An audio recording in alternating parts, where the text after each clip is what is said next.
We're just here. We're talking. Nicole's been here for a little minute. If you notice, I did push back the sprints because I was like, well, I wanted to spend time with Nicole. I wanted to spend time with Nicole all by myself. Why is it? Wait, hold on. Things are.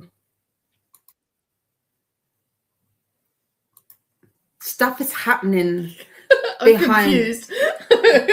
Normally this doesn't happen. I can have two of these open, and I can mute this one, but then it mutes that one. It's muting that one. Yeah. So we're just not going to do that. But I think, do you have to split it out? Take it out of the same tab, open browser. Yeah, I think you got to split it. But for now, we're just here. So how is everybody?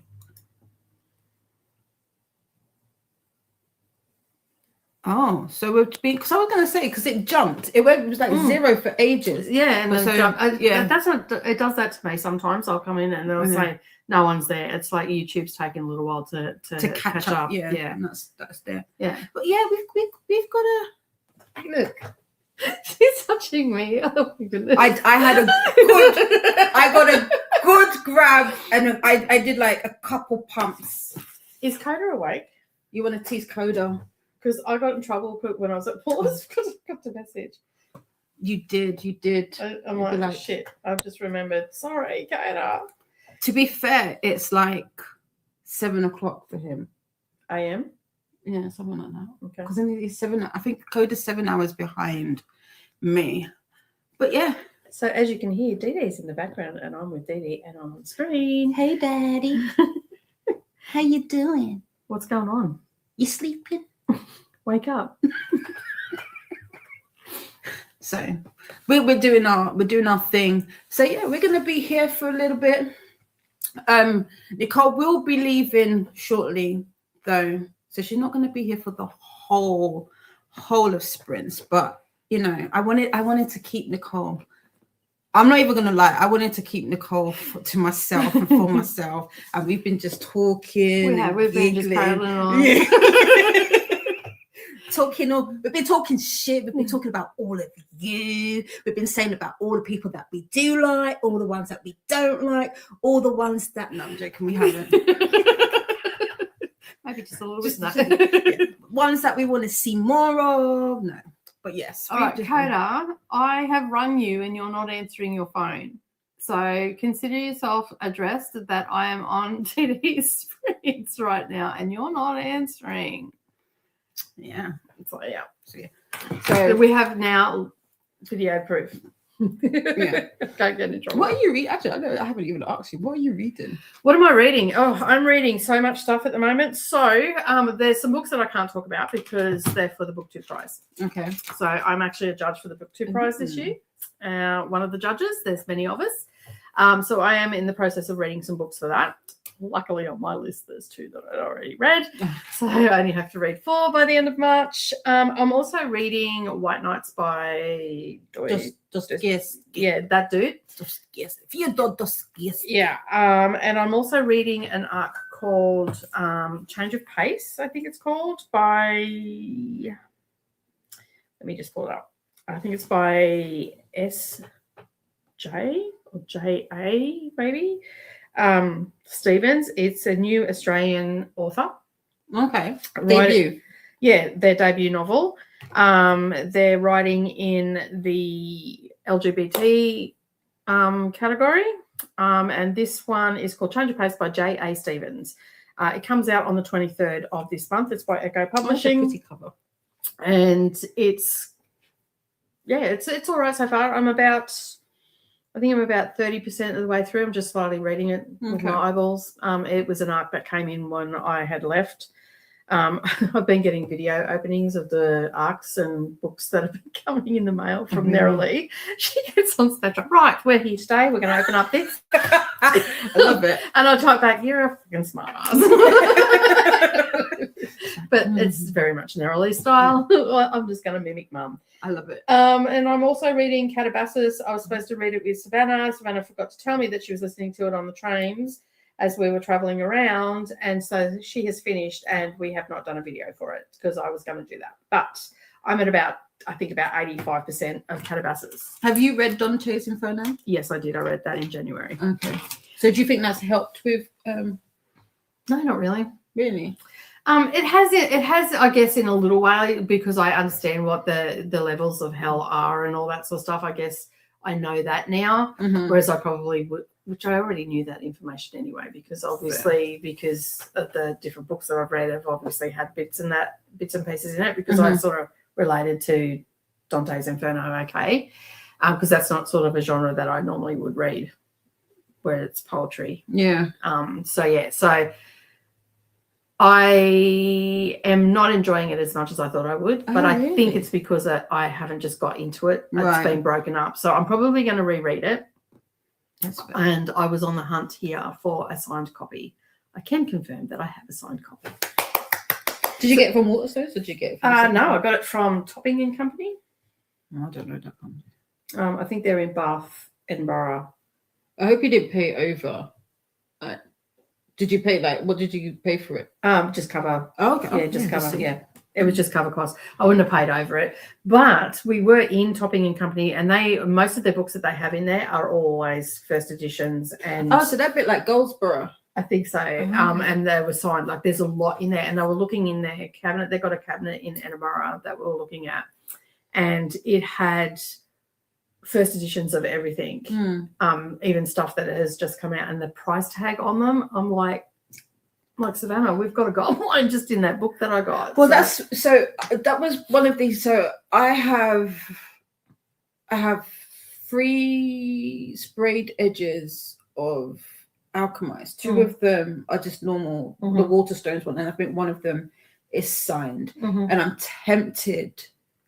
Although I was tempted to rebind one of them, I'm also not, just because they are technically I probably wouldn't if they're a first edition, and if it's signed as well, because I can honestly say the money that they had on them. So Flesh, which I think I probably have the price wrong, but I've seen a lot of numbers that day. Yeah, I did take a little bit of video footage of it. Flesh by David Savoy, which was on the Booker, that I just read just recently. Their first edition, it had £435 on it. You can buy it in Waterstones for $9.99. Yeah, pretty much. It was a hardcover, but it's still like, it's like, you can I wouldn't pay people that are collectors would buy that for sure. And Yellowface was in there, and that had a lot of, which is by R.F. Kuang, and that had quite a pretty penny on it as well. So the cover, the one that I got it from Bath. I think I ended up getting it, and it has, which I may have talked about it in the book haul that I put up. I can't remember now, but I got a signed copy of it, and it's got a protective cover on it as well. So the plastic cover. So it looks like I've got it from the library, but it's a signed copy. Wait, it's a signed copy. Yeah. Okay. So now I have a full collection of R.F. Kuang all signed. Oh, signed. Fancy. Because she came to Australia, and Savannah and I went and seen her, and we got our books all signed. Yeah, I bought the Poppy Wars because I didn't own them, but I bought them signed at the event, and then I got her to sign my Yellowface and because they can be funny with, like, if you take a bunch of books, they're like, I'll only sign like 2. No, I never had Poppy Wars. I only ever had it on my Kindle. Yeah. So I knew I wanted to get that because I knew that they would have signed copies. Did you see my ones? The Illumicrate ones? No. Behind where it says Jurassic Park, those white boxes. Oh yeah. Those are pretty. They're all Poppy War. Oh, pretty. Cheap books, but pretty. So they were okay. I was like, I've never read it. Well, you have to, when you read that book, I will say, like we were talking about this earlier, how people go into the things and they don't go in with open eyes, and they don't go with an open mind. When you go into those books, you have to remember that she wrote them as a teenager. Right. Okay, these were her first books that she wrote, and they were published when she was 19, 21, around that mark. But she would have wrote most of this while she was a teenager. So, and she doesn't write in any one specific genre either. Like, have you noticed? So she's quite, all over the place. She, in the interview that we went and seen with her, she was saying that she likes it. Why would I want to box myself? I'd rather be all over the place. I agree. And I like that about her. Yeah. So, but yeah, you just have to remember if you haven't read them, when you go into them, while they have heavy topics in it, it is still reading quite young. Right. So she's. Are they classes YA? No. There's no way. No. Some people have said that they're YA, and I'm like, have you even looked at? Like, no, they're not. There's some heavy she's drawing on the Chinese opium trade and all that sort of stuff. So there's a lot of drug use in it and stuff like that. There's even things in the first book that the main character does to herself to ensure that she doesn't have children and all that sort of thing. So, like, there's a lot heavy topics and stuff in there. So yeah, go into it with an open mind and just understand that she was young when she wrote it. And there is a lot of drawing on the, I mean, if you know your history, you know that in Chinatown and stuff like that, there were opium dens and all that sort of stuff. So it's drawing on that information and that part of their culture. So, it's interesting that, you know. But see, I think that's the other part of it. Like you said, when we were talking earlier, it's also knowing where stories lie within history, and how true or not true it is to history. And sometimes it doesn't always have to be true to history. No, sometimes it's just as long as it can be an inspiration from history. But I think some people will be like, no, it's got to be. If you're going to write, it's not a history book, it's a fiction book, and it's going to draw. It's going to take. It's comment like I said. Obviously, Dee is going to work HR into every single conversation, but this the thing, like we were just, it boggles both mine and Nicole's minds that some people can't give context to things. So you watch something or you will read something and it's almost like people want it spelled out in its entirety. Like you can't see or watch something or see something or read something and be like, okay, they're referring to this. I know a little bit of that, and then give it round it out. Yeah, and I'm like, I did the same thing. I'm like, I get a twitch. You'll know because there's a definite tick. Really? Yeah, so you need a full-on instruction, like step by step. Yeah, like timeline by timeline by, and I'm like, oh come on, you know what they're talking, like you give it context. But I mean, there are some people out there that obviously aren't into history and they don't know everything, and that's understandable. Like not everybody's into that sort of stuff, and some people read stuff and don't go and dig further. I'm the type of person that, okay, they've mentioned this, I'm going to go and, not fact check it, but go and see where they've got their inspiration from. On that, but it's not a history book. It's a fictional book. It's a fictional story. She's drawn on, on her culture, and it's not realistic because they didn't do this and they didn't do that. Yeah, I've heard it all. But it's implied. It's there. It's implied. Fill in the gaps, my guy. Fill in the gaps. It's like, it's not that hard. They don't talk. They don't say that they go into the toilet and they're taking the shit, but I'm sure the characters are still doing it. That's it. Like it's there. It's implied. They went into the bathroom. Yeah, you know what they did. Okay. It's either number one or number two, or they made out in there. There's been some of that as well.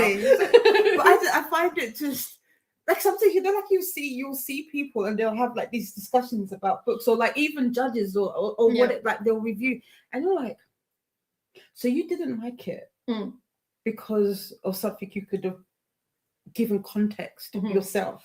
And I'll admit, like if I'm reading a book and I don't understand something, I'm sure you've all heard it in videos that I'm like, I don't get it.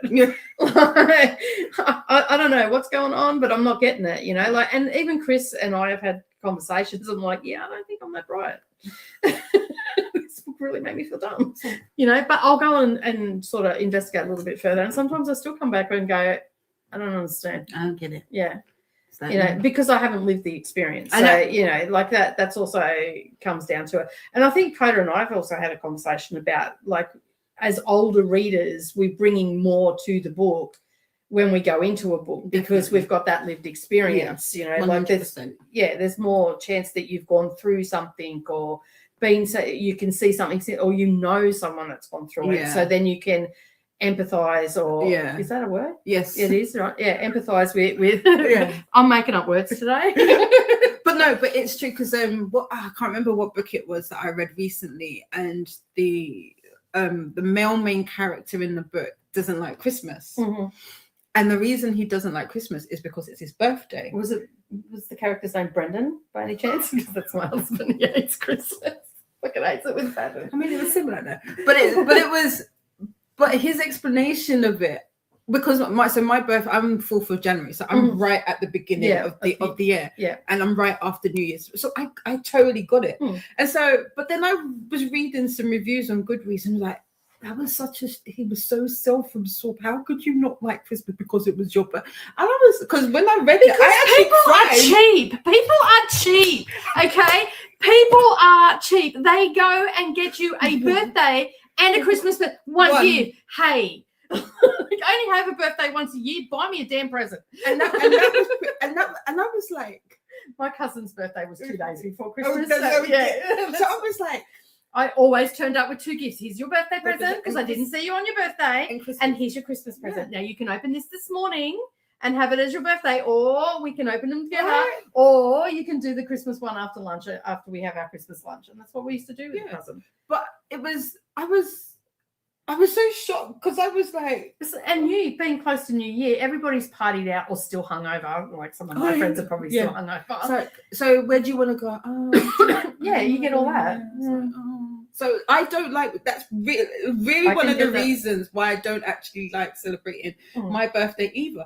And it was so, when he was talking, it actually made me tear up because I felt for him. I was like, I totally understand how it feels to feel neglected on the day that's supposed to be for you. It's your day. But everybody else has their, like, and I was like, but it was seeing that, and I was like, wow.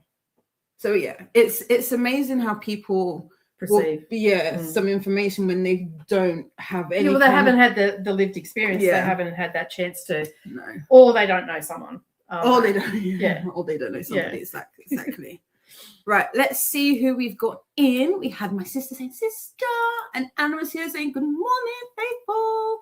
Hello's back. Kerry is here. Good afternoon. Oh, hi. Jen says, hey, Nicole, how is your trip so far? Good. It's coming to an end. Oh, actually, it's not, because basically I'm leaving frosty UK, going back to heat-stricken Queensland and to a camper van, and Brendan's taking me away for a defrosting week. Nice. So we're going beach combing. And for those that don't know what beach combing is where you just get in the car and you just go from beach to beach and you walk along the beaches, you camp on the beaches, you just, and we can do that. We're lucky enough that we can do that. And the camper van is super nice. I've seen pictures and videos. Well, not videos. I've seen pictures. And now I want one. I've actually always wanted, well, not always, I think, just before the pandemic hit, I was really captivated by not necessarily RV living, but seeing some of the vans and some of those and I was like, oh, that would be interesting. And especially because my mum, like we were saying about going up to Cambridge and Oxford, I was like, I'd love to do that and just stay, like do the whole camping thing, but I would love to do like a conversion. And the work that Brendan's been doing, amazing. We were lucky. It was unfortunate for the gentleman. He passed away, and his family come up from Melbourne, which is about 2,000 kilometres away from where we live. And he went into hospital and he passed away because he was quite ill. Not surprising, considering the way he was living. It wasn't great. He had his dog in there and all sorts of stuff, and it wasn't real great when we got hold of the van. But the family just took his personal stuff and didn't want anything to do with the van, and they sold it to us, and we got it for, it was over 3 or 3.5. I'm pretty sure it was $3,000. And we cleaned it out. I've got video that will be coming because Brendan's been filming some of the stuff. I've got some stuff going on to my craft channel for it, but subsequently there'll be stuff on the book channel as well. And so we gutted it. We took everything out, got rid of everything that was in there, and left one cupboard. And where the bed is up the back, there was a sort of makeshift frame. So Brendan's replaced all that, and then we put all the other stuff in. And so what this trip is also about as well is also testing what we need. Yeah. That because originally we were going to do like put an inbuilt shower in there and all that sort of stuff. Toilet. So what have you got now? So now we've just got a camp toilet and camp shower. Brendan got a new one that just bolts onto the side of the van, and it's pull it, hand shower thing. That's the word I was looking for. And the toilet will just be a camp toilet temporarily.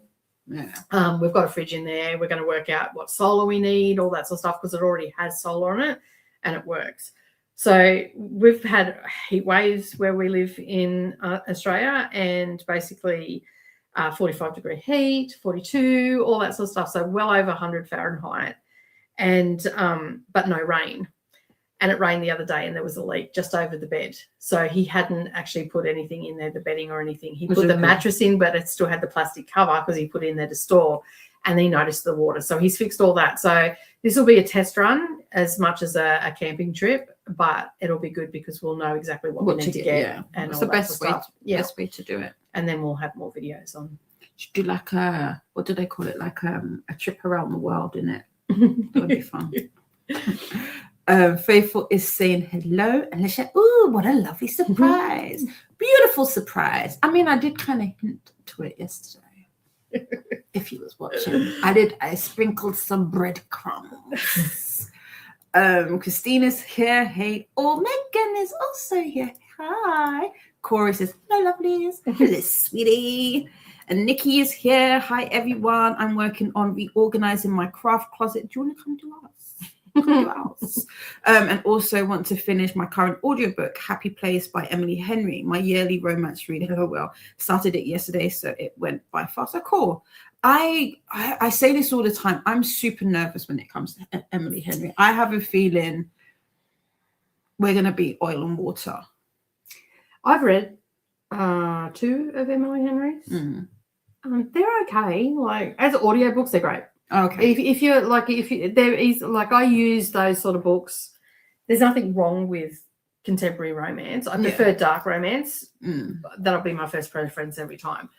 But if I've got something that I have got to do in the craft room or something like that, I generally get a contemporary romance because they're easy to listen to. There's not a lot of stuff. They're very structured in their layout and all the rest of it. You know what you're getting. There's not a lot of world building, all that sort of stuff. So I use them for that. So Catherine Sent is a really good author for that. I've found. I think I've read 2 of her books before and found that, like, I haven't read her. So I've There's a few books that I use like that. Like Danielle Steele's another one that if I get them, they're very like Mills and Boons type. You know, they've got their formula.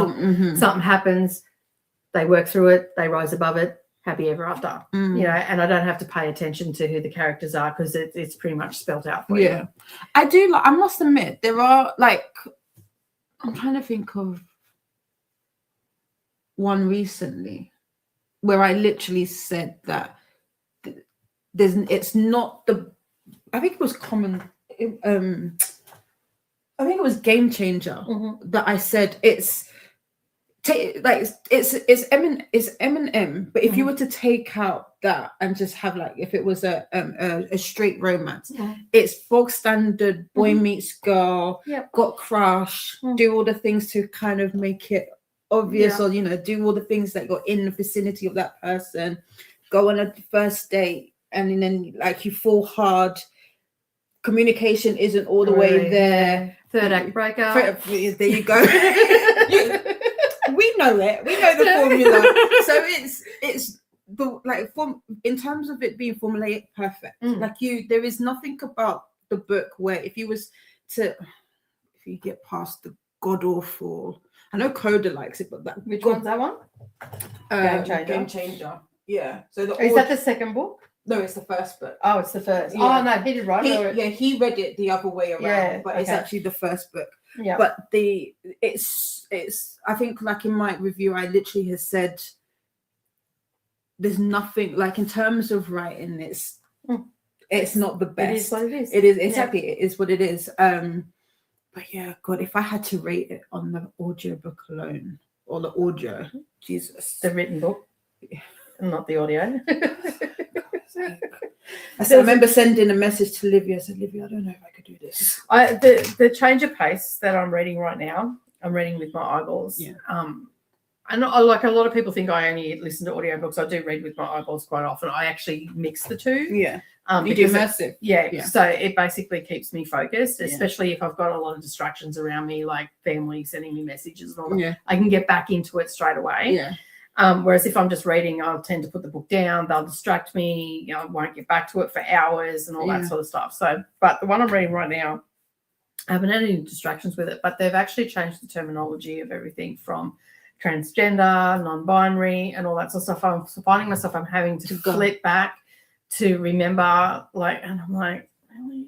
I think this would be so much better on an audiobook as opposed to a print book, because I have to keep going back. Whereas I think if I had the audio just going, I would have already cottoned on to yeah. So I'm just finding it a little bit. The story's okay. It's like it's a debut novel.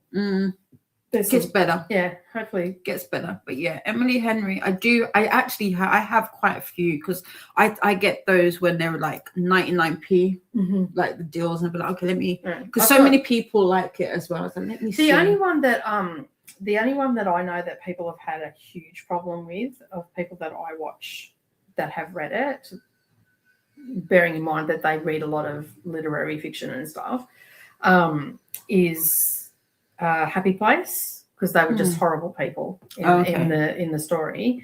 That's what Nikki's reading. Yeah, other than, I don't know, I haven't read it, because I've read. I'm just going on what other people have said, that it was really bad. And when I'm saying, like, Murphy Napier is quite a big booktuber. I watch her, and her review on it was like, "Love these people, you wouldn't have them in your life." And she just didn't gel with it. But she reads a lot of different stuff for content and whatnot. So, and I think Leandra didn't like it either, if memory serves me correctly. I have no idea. But I haven't read it. It's on my shelf. But Leandra doesn't really like, if I'm not she doesn't like not contemporary fiction anyway. No, not really. Yeah. I want to say, is this Flo? Forgive me if I keep forgetting your name, but welcome in. Good morning. I was on Coda Sprints last night. I would be surprised if he was awake. He's got to get up to take Jane to school. Oh, and my mouse has stopped. Great. Savannah just sent me 27 photos. Of what? Of what? Of stuff she took photos of yesterday. Knocking out 27 photos. Jesus. Finished Game Changers by Rachel Reed, and A Lady for a Duke by Alexis Hall. I picked up Shutter Island by Dennis Lehane. I have to finish it. Oh, that's good. A Lady for a Duke. Why does that sound? It sounds very similar to Bridgerton's books. Oh, is that what it is? It's not a Bridgerton book, no, but it's not. It's got a similar sort of lady for a Duke. I'm assuming it's a Regency romance. Let us know. Lachette is reading Common Ground while having breakfast. Ooh, how are you finding it? That's book what? Or is it Common Goal? Common Goal? Is that Rachel Reed that you're reading? That's book what? 3. Anne is reading Go Tell It on a Mountain by James Baldwin. Last week was tough, so I need to catch up on my reading. Take it easy. Always take it easy. But I haven't read any James Baldwin. I have a few. I'm hoping to get to. I think I want to get. What's the one? What's the Beale Street one? What's the title for that? I forget the name of it, but Beale Street, the one that's got Beale Street in. I really want to read. I don't think I've actually read any James Baldwin. No. I've read a lot of books. I do want to read Giovanni's Place. I do have that. Okay. And it's a short book as well. So I would love to get to that. She says, yeah, I left him and Neva only to stay up late anyway. It's funny. Dungeon Mistress Donna is here. Bows. Morning Buttes. Faithful says to Nikki, funny you should say that. We've had to organize the craft flat. I love that it's not a craft room, but a craft flat. Yeah. The whole flat is a craft. And it really, to be fair, it really is as well. Yes, it's come and gone. My brain is not. It's fine. It works as well. Why did we jump? But we'll do this one. Yes, it's a Regency romance, trans woman and best friend. Oh, interesting. There's been a few of the few books coming through where they've got. There's one that's got prejudice in the title, and I cannot for the life of me remember the title because I was like, oh, I would love to read that, but I think it's a blue and green cover. Yeah, I think I read it as an arc. See, I've been knowing covers. I don't necessarily remember names or authors, but a cover to read. I'll do. Kerry will be listening to more Shield today. Is that Shield of Sparrows? Once my headphones charge, some idiot forgot to turn them off last night. I do that sometimes too. Donna tried to read Tough Guy yesterday and had to stop and read something else. Do not like it. Really? But now reading Assistant to the Villain. Why do you not like Tough Guy, Donna? What is it? Is it the audio? Because fair, or is it the story? Okay. I am more interested now. I was thinking of sense of. That's it. If Bill Street could talk, yes, that's it. And if Bill Street could talk, I was thinking of that one, sense and suitability. And there's another one that I read that was a Regency one. It was funny. It had some stupid. They were all behaving badly. So you're all bad children. Yeah, Shield of Sparrows around 40%. How are you liking it, Kerry? I love Shield of Sparrows. Absolutely loved it. I read it first for Arc August, but I read it super quickly because Arc August. But I will say this though. Arc August last year, or Shark was it Shark Attack? Yeah, that was super fun. Between that and Mystic, I think like August and September might have been like. Oh yeah, because you were co-host for Mystic, weren't you? Yeah, I was like, they may have been like. In fact, no, I was gonna say they were my best months in terms of reading. But I read a lot of those books. I know that I'm gonna have to go back and read because I read them way faster than but you'll be surprised because I've done that a couple of times. I can't find the book now, but I've read far too much. I need to just settle on down. But I have found like when I've read a book and I feel like I don't remember anything, or I've read it super fast and whatnot, and then I've gone back and read it because I wanted to revisit that I remember everything anyway, and I end up putting it down and not rereading it. You'll be surprised how much you actually do remember. Oh no, I found that I think with Shield of Sparrows, I think what surprised me about that second reread, because I knew I was like, oh, I like this, but I think the slowed down, I was able to kind of see some more of like the little nuances here and the little bits that, like, just it was small little, not the overall story, but it was just small little bits. I was like, oh, I really like this. Well, see, I think that's another reason why I started immersively reading as well, because I didn't do that the first time around. Like if I just listen to the audio, I feel like you miss out on it. You still hear it in the inflection. If you've got a good narrator, you'll hear the inflection and stuff like that. But I feel like you still miss out on it. That's why I started immersively reading, because at least then I was doing both at the same time, which I'm more than capable of doing. And I get more out of it. And I also retain more as well. Yeah. Yeah. I love a good immersive read, but I feel definitely Mystic and Arc August, I was pure audio for most of it. Sometimes that's what you got to do though. When you're a co-host, listen, you've got no choice. I've said this, and I was a co-host for both of them. I'm super. I mean, I am competitive. I feel like I just need to lean into it. I am competitive. If you are on my team, I'm gonna go hard. I'm just gonna say it. Like, we're gonna do everything I can to win. I'm gonna talk trash. I'm gonna talk dirty. I'm gonna say cheater. I'm gonna be in the mod chat, chatting it up, saying how bad all of the co-hosts. You've got a shit team. It needs to be on. I'm gonna do all of that. No, I'm not really. Yes, that's exactly what. Meanwhile, this co-host just tries to get Jamie on her team. Who was saying? Jamie and Chris on the team because. If it's the three of us. And then Net is another one. Net's another one, yeah. Oh, we should be... Shh. These are secrets. Strategizing. It's like, and this person reads for, I want this one and this one and this one. But like, like when they say, like, you have to take it in turns to pick your team. Yeah. I want that one. They will never be picked last. I want... Sorry to all those that get picked last. Yeah, sorry. But yeah, it could be the narrator, but I maybe also not like the storyline of the two characters. Fair.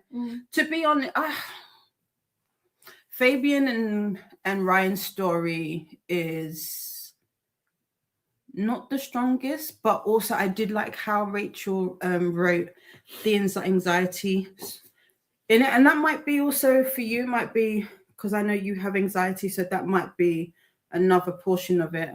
So, but yeah, it could be a number of things. And I was right. Yay, it's flow. Good. And Kerry is enjoying it so far. Nice. Anne says, Nicole, I have 2 predictions for the International Booker Prize. I'm not actually doing a prediction for the International Booker because I will be in the air. And I just don't have time to sit. I haven't even looked at what I could for translated work and stuff. I haven't even looked. So I decided that I wasn't going to do that one this year. Because I don't think I'm in the air. I think as the list drops, I'm just landing and then I'm jumping in a camper van and going. And where we're going, there's not a lot of service and stuff. So I will be actually out of service for offline. A week. Yeah. That just to debrief from everything. So yeah, but next year I will. Next year I probably won't either because while I was on this vacation, I booked my next vacation. Going cruising with the girls, which means we're just going to get drunk for a week. And didn't you do that last year? Was it the year before? The year before, on the premise that we're going to cross stitch. I love it. It's a cross stitch retreat. It is actually a retreat, but no, there's not a lot of cross stitch. Well, when Leanne and I are together, there's not a lot of cross stitching happening. But there's a lot of grape juice. No, we don't do. No, we do top shelf stuff. Tequilas, purple drops, gins.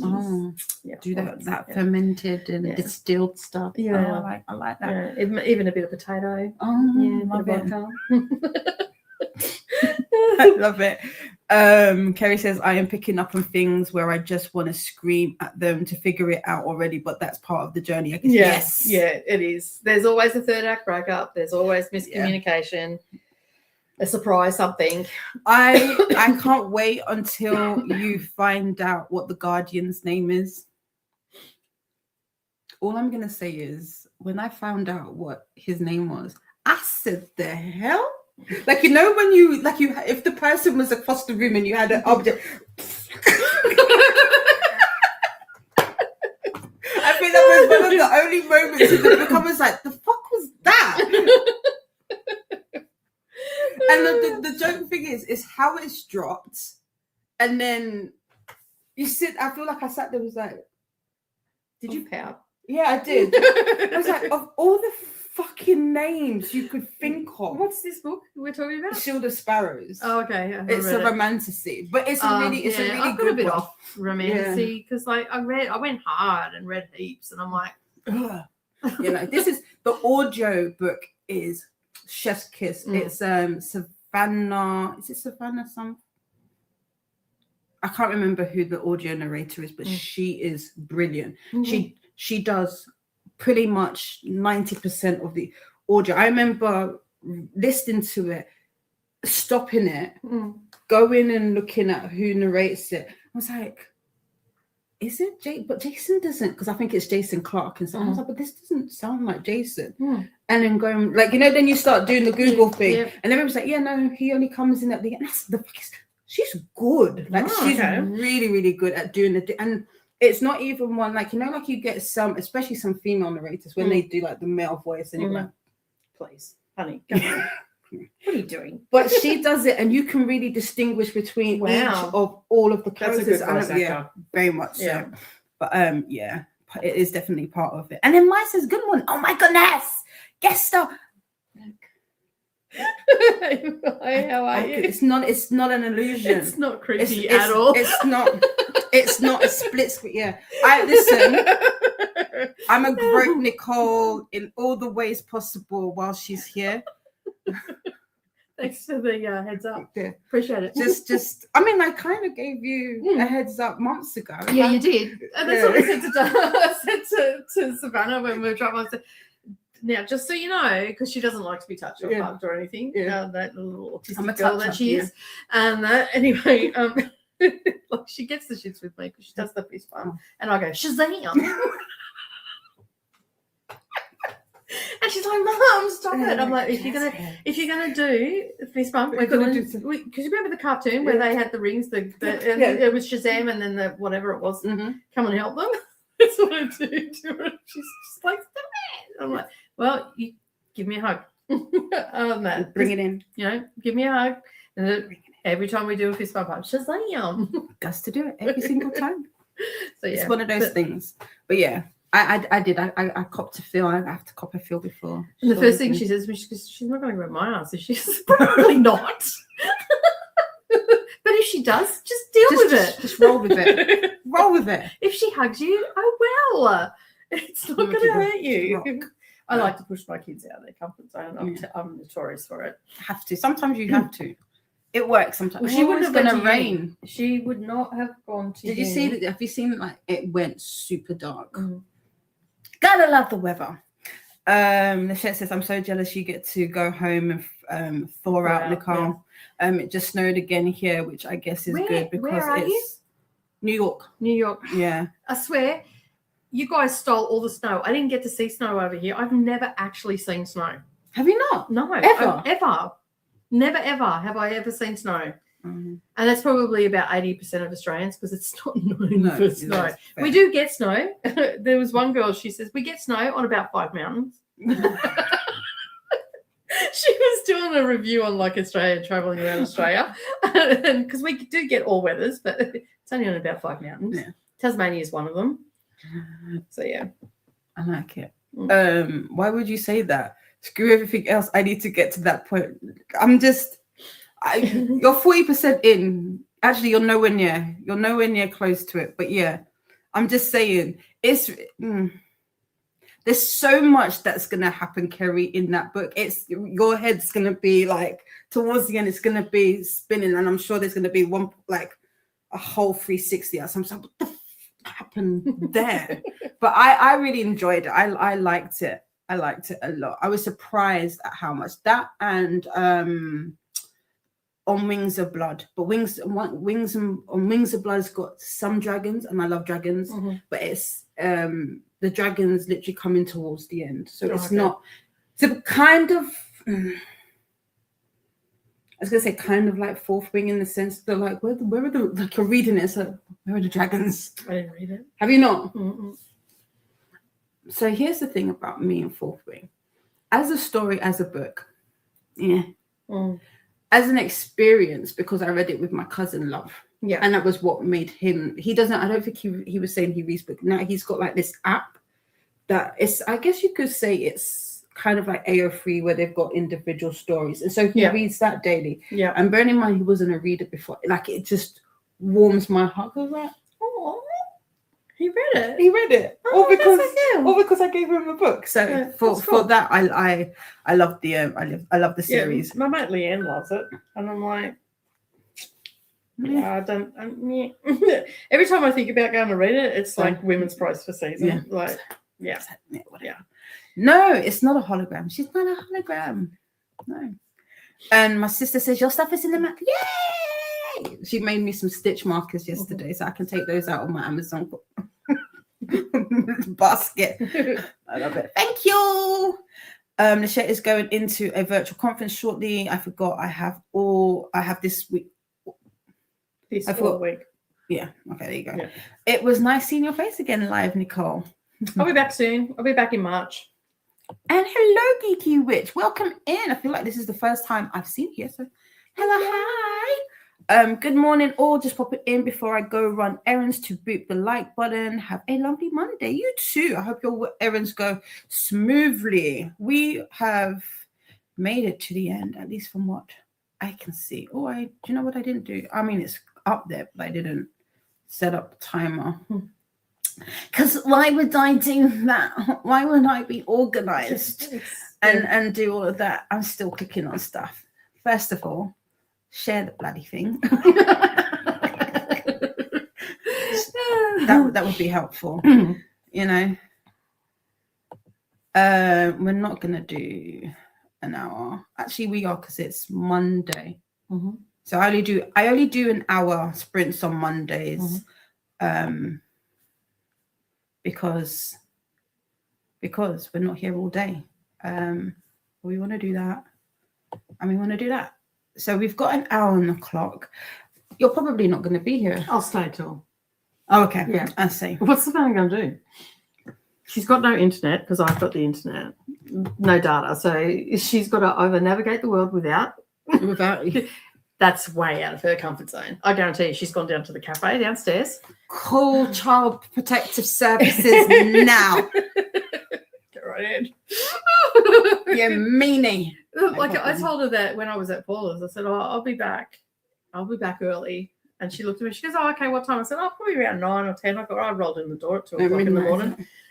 She was talking to her. She was talking to her friends in Australia because they were all awake. And I'm like, "Hey." She goes, "Yeah, gonna be back at 9 o'clock." I'm like, "Hey, I'm back." I didn't obey curfew when I was at home with my parents. I'm not going to obey them with you. There you go. There you go. Right, we've got 60 minutes on the clock, friends. Have a great sprint, and we will see you when the timer is up. Happy sprinting.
And we are back. How was that sprint for you all? For all of you who are just joining, I have a Nicole. Yay! I'm still here. Still here. Yeah. Yes. I'm being a naughty child and staying out past curfew. There you go. And we did nothing but just more talking. We're not doing anything. We're enjoying one another's company pretty much. But let us know how you got on with your sprints and what you were doing. Did I star it? Yes, you did. Because sometimes I don't be doing that. Anna joined us and said morning, and I'll be working today. Alicia also popped in and says good morning, just joining, getting breakfast, doing writing sprints with Kelly and taking it easy today, not feeling 100%. Oh no, tummy issues. I'll feel better. Ginger ale if you can get some, or raw ginger and chew that. Yeah. Anna is saying hello. Anna is saying hi to mine. Ren has joined us. Hello everyone. Ren is listening to Queen of Faces by Petra Lord and reading Love from the Cosmos, trying to get through 10% a day to hopefully finish it this week. Nice. Ren, I feel like you've been reading a lot. Like every time I see, like I've seen you on sprint somewhere, like you're really going through the books, whereas Dee Dee's just breaking through her second book of the year. I haven't, but it feels like that. It feels like I haven't been reading much. I haven't been reading, obvious reasons, but yeah, January I was quite surprised. I read 11 books, I think it was in January. Yeah, well, that's good. Shit, when did I do that? That was me in December because I didn't read hardly anything in December. Yeah, when I say I had no intentions, like it's funny because I said this on sprints and I was talking to Luna last week about it, and I was saying about like slumps, and I know that in December, especially after Cookie, like coming off of Arc August, then Mystic, then doing Net Galley, I was like, I did not want, I like purposefully didn't want to read that much, and I think I must have read like something like 15 or 16 books in December, and I was like, where the heck did I do that? I can't remember how many I read in December, but I know it wasn't as much as I had been reading. Yeah. I sort of slowed down a bit. But in saying that, I was also gearing up to come over here. Yeah, this is true. And that, so, I just sort of took it easy, read what I could. And, but I was surprised when I did my stats for the end of January. I'm like, 11. Yeah. What did I read? I think I read 3 or 4 books in January, but again, like I've been saying this, I've been like, I still don't feel like I've come into 2026. Like I still, I think because the last few weeks have been super. There's loads of things that's been happening back, like on in the background. In the background that I just haven't caught my foot in yet. Yeah. So I still don't feel like I'm into a new year. So and like I said, I was talking to Luna about like reading something, and I'm reading. I'm not reading as fast as I used to. That I know that much for sure. So like an audio book that would take me, let's say, like a day, maybe 2 days, 3 days at the most. Like I'm really stretching out, and it's taken me like a week. And I'm not mad at it. And I was like, is that a reading slump, or is that just me? It's just pacing. Yeah, I call it pacing. I don't get reading slumps. There are times when I read, and there are times when I don't. I wouldn't say it's a reading slump. I can go for a week and not read a thing, but then the following week I read 10 books. Yeah, I don't think I've ever read 10 books in a week, but I get you. Yeah, like I like that. But I don't believe in reading slumps. I think if you start labeling it, then you will feel it. And I like that. I remember a couple years ago? Yeah, I think it was at the end of 2024. I remember we were talking about reading slumps, and I think it was Margaret had said something along similar to that. I was like, we should stop calling it reading slumps and more a case of just slowing down our reading. And I thought, you know what, I really do agree with that because, and I think what I had said to Luna was that I think for me, having just got back into reading, I think my worry is that I will do what I've done in the past where I'll be like, I'm not going to read anything today. Or I'm not going to read anything this week. And then a week's turned into like a month and then a year. And I just don't want that to be the case. But at the same time, what I have noticed with slowing down the reading, and it's something that I want to really address, because I was saying about creating a personal, like I've seen the whole personal curriculums, and I was tempted to create one myself. And then I was like, well, actually, I don't know if I want to do a personal curriculum, because I don't read books to educate myself in that way, if that makes sense. And I feel like that's what a personal curriculum should be. Well, yeah, it can be whatever you want it to be. Yeah. So I've decided to call it more of a reading syllabus. So it's more focused towards, like, it's more being more intentional. So I know that I love vampire lore. I haven't read as much as I would like. So and then it's even with that, it's now going to look for vampire stories that I wouldn't have even thought about reading. So it's more the case like that. I do hope that you've got Camilla on there. Yeah. So it's doing all of that, and again slowing it down, because I know when I made that conscious decision, and I don't know if that maybe was a contributing factor to reading so much in December, because like at the end of the day I didn't even realize how much I had read, because I was like, well, I'll pick up this book, finished it, picked up that book, finished it. And that's the thing, like if you are reading and you are enjoying your reading, you are going to pick it up more often than not. For me, like I've done a personal curriculum this year, which I'm looking at it's a reading one. It's looking at the Gothic genre, where it started, and all that sort of stuff, the history behind it and all that sort of stuff. So I'm going a little bit deeper than just reading the books. And that was through seeing someone else on Instagram talking about it. They had a list, and that's where I'm starting. There's a couple of books that I found along the way that I'll probably get as well. You might have to send me some. And all that sort of stuff. But I think that if you are reading and you're intentionally reading, you're going to inherently read more. Whereas I've slowed down. Like I've only read 11 this year. You know, last year I only read 200, and like the year before I read 333 books. It's almost a book a day. So I was 35 books short, roughly. If that math is mathing. Last year I said I wanted to slow down. COVID laughs at me because like still 200 and something books, but for you that was a slow down. And this year's probably even going to be even slower, because I'm still going to get over 100. I want to read 200, but it's still 133 less than what it previous years, and it's going to be around 50 to 60 less than last year. And so I want to slow down a little bit. I am reading fast still. I am still reading a lot, but I read with intention. So I like that. And I think, so this year, all of the books that I've read have all been Black authors. Have they? Yes, all of them. Some of it was unintentional. It just worked out to be that way. Yeah. But at the same time, again, it's going back to last year. I had the intention to read more Black authors, more mythology, and I didn't do any of that. So for me to I haven't even really truly set my intentions, other than like the Goodreads goal of 75 books. I haven't done anything more than that, and said I know I want to do the classics. I want to do some mythology. I want to do some African mythology. Again, like I said, the vampires, dragons, and all of that.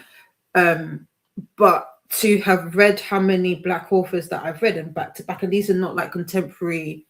Well, some of them are, I guess, but again, it's like a happy accident in a way.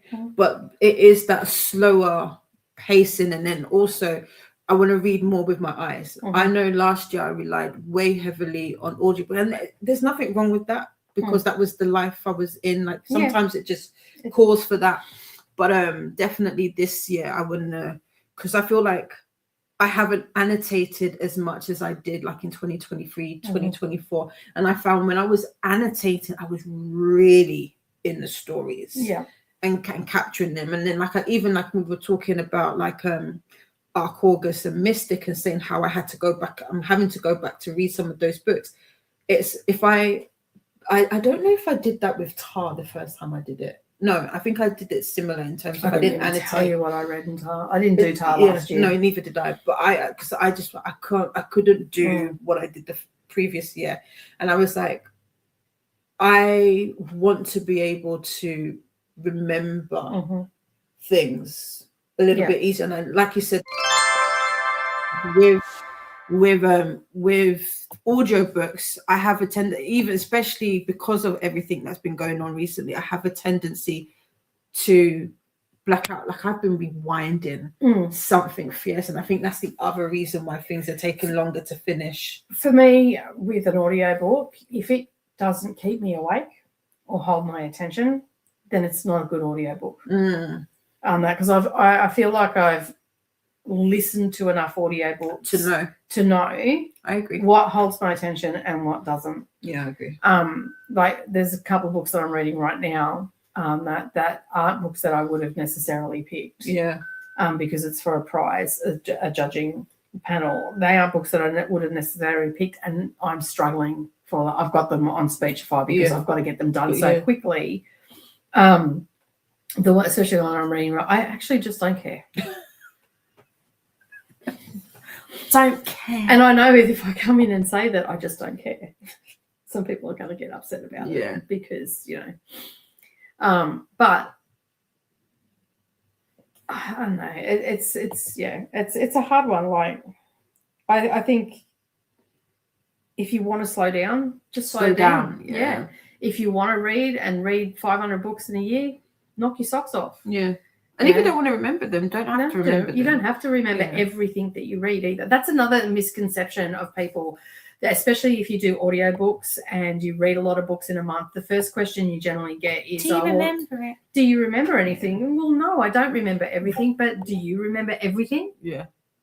That you read? Exactly. Like, do you remember the article that you read in the Telegraph newspaper in 1984? Well, it's not even that you read, like what you watched, because I think that's the other part of it. Do you remember what you watched? Yeah. Like, and see, I don't watch TV. Yeah. Like, I just don't watch TV. I watch TV with Brendan when I go to his place, but we generally watch YouTube.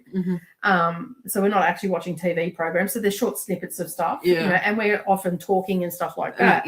So there's no reading happening for those hours. But then I work from home. I have no children at home. I read with intent, and I allocate time. So therefore, I'm inherently going to read more books. Yeah. And I just don't go into silence. Well, yeah, I mean, like, well, see, that's the thing, because like I'm on book 9, so it's like that's some people's goal. Like I had to actually sit down and tell myself that the other day. Like some people's goal is just to read one book in this year or 12 books, and I'm almost at. So it's at their goal. Yeah, and see, the thing is, like with the like Bookstagram and BookTube and BookTok and any other space that talks about books, Fable platform, Storygraph, Goodreads, all that sort of stuff, it's really gamified reading, which is a sad thing because there's a lot of people out there that are new to reading. I'm not talking about myself who's been reading forever and a day and that. I'm talking about people that are just starting to come to reading, just starting to pick up books and really immerse themselves in the literary world, are seeing these people reading hundreds of books and thinking that that's what they've got to do. Yeah. And so it's gamifying reading, and that's sad because they're not appreciating the books. They're not getting to appreciate the books that they would probably otherwise appreciate, I think. Like, that's just my opinion. And I think maybe that's one of my aversions to TBRs. Because one, I am a mood reader, and two, I think it is one of those ones where it's like, because I feel like, especially within the YouTube or BookTube space, especially within the BookTube space of like creating a video that captures what you're going to read. And I'm like, but see, I do TBR videos. Do I always read my TBR? No. It's a pile of possibilities is what it should be called. Yeah. I think in a lot of aspects, it should be a pile of possibilities. But even that, I'm like, I read, like for me, I'm a mood reader as well. Like I do mood read. Yeah. And I do flip and change out of my books. Yeah. Out of the pile of possibilities that I have. I will endeavour to read all those books because they are books that I want to read. Yeah.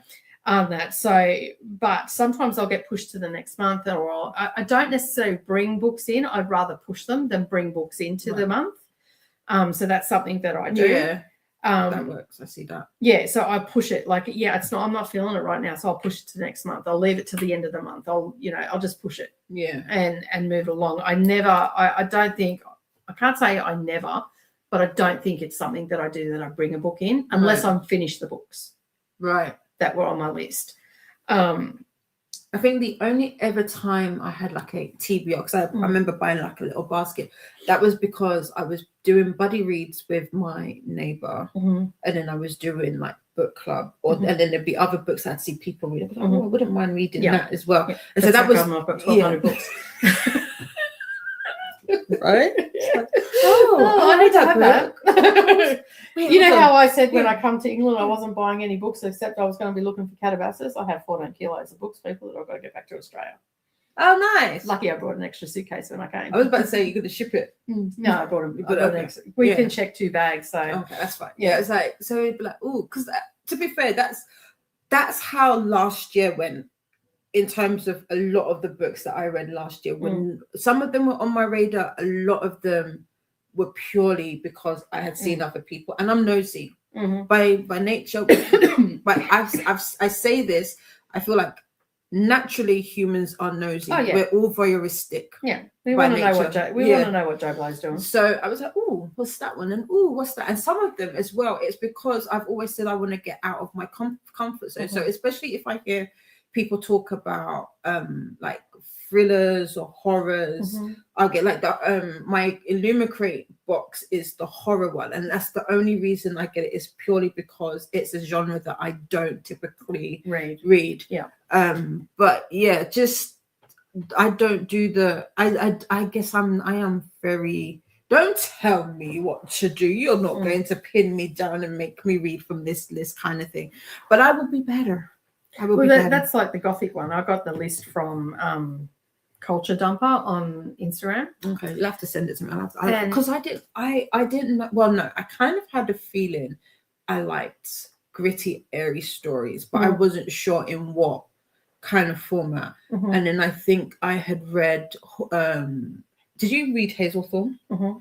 I read that and I absolutely loved it. So you like the Gothic? I do, yeah. And genre, because that is very Gothic for sure. Yes, and before that, it was there's a Fawn Chapel by Sierra Simone. That's got like Gothic, airy vibes. And then there was another.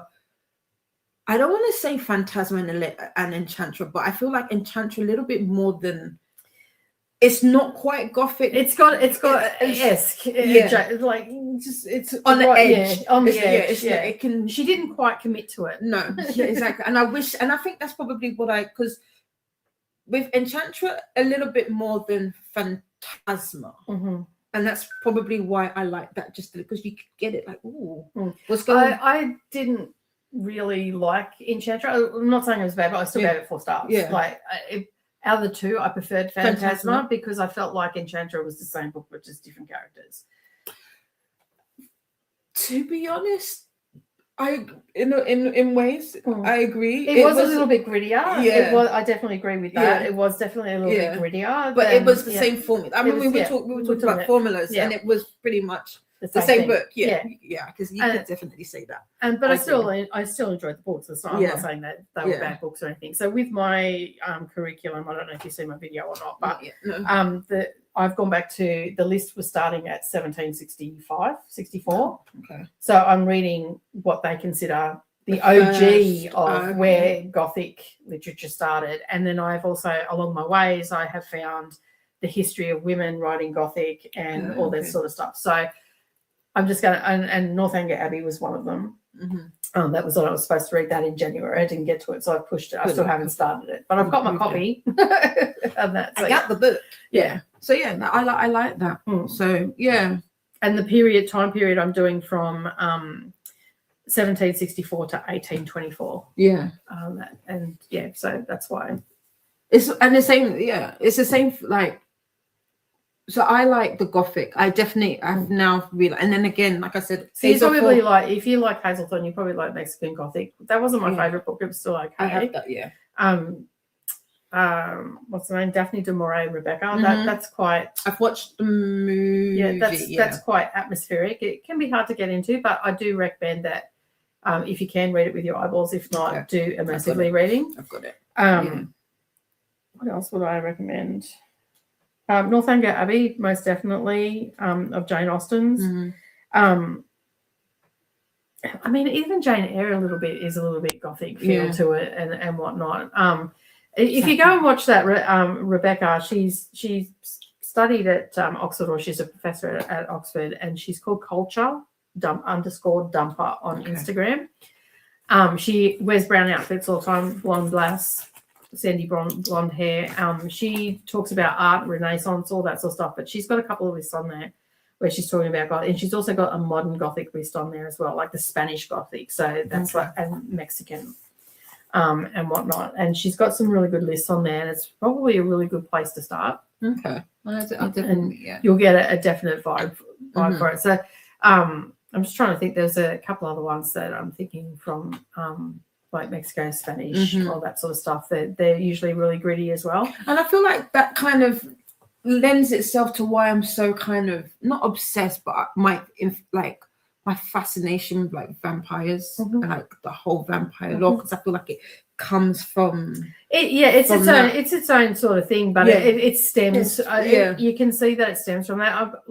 I'm no expert at it, but I feel like with this year where I'm just going to be focusing on that, I'll have a much better idea of what the genre is, because I feel like there's Gothic, but then there's Gothic blends as well. Right. So that's why I went right back to the beginning. And it was just, I was thinking about it. I'm like, I would just like to pull a genre out, and then no sooner thought that, and then her video popped up. And I think that's probably if I'm being honest, one of the better ways to do like the whole personal career, because the videos that I had watched, I was like, There's also another girl that I follow. I can't think of her name, but I will tell you that she has a thing called Study Hall on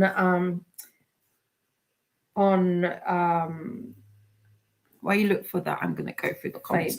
So Molly was saying, hello, I'm watching previous Super Bowl. We saw this and we were like, superb owl. It's a bit.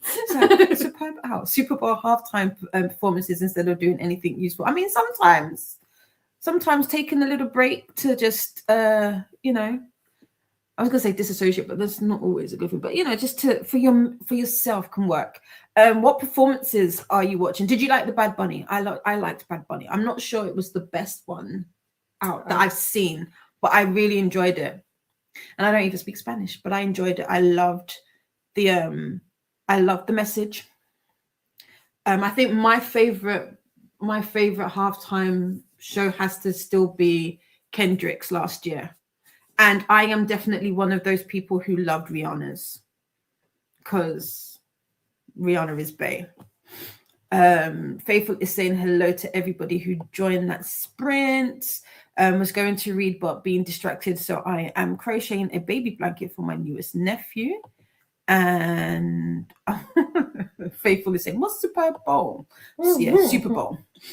Hello to Luna. I think I saw Luna saying that she's popped up. But Luna, Kyla is here. Hi all. I'm trying to finish my arc of On Sunday She Picked Flowers. Really loving it so far. What genre is that? Sounds interesting. And hellos to Kyla from Luna. And washed dishes and took out the trash, enjoying coffee and a blueberry muffin. Ooh, muffins. Alicia says, hello, Nicole. And it says, Nicole.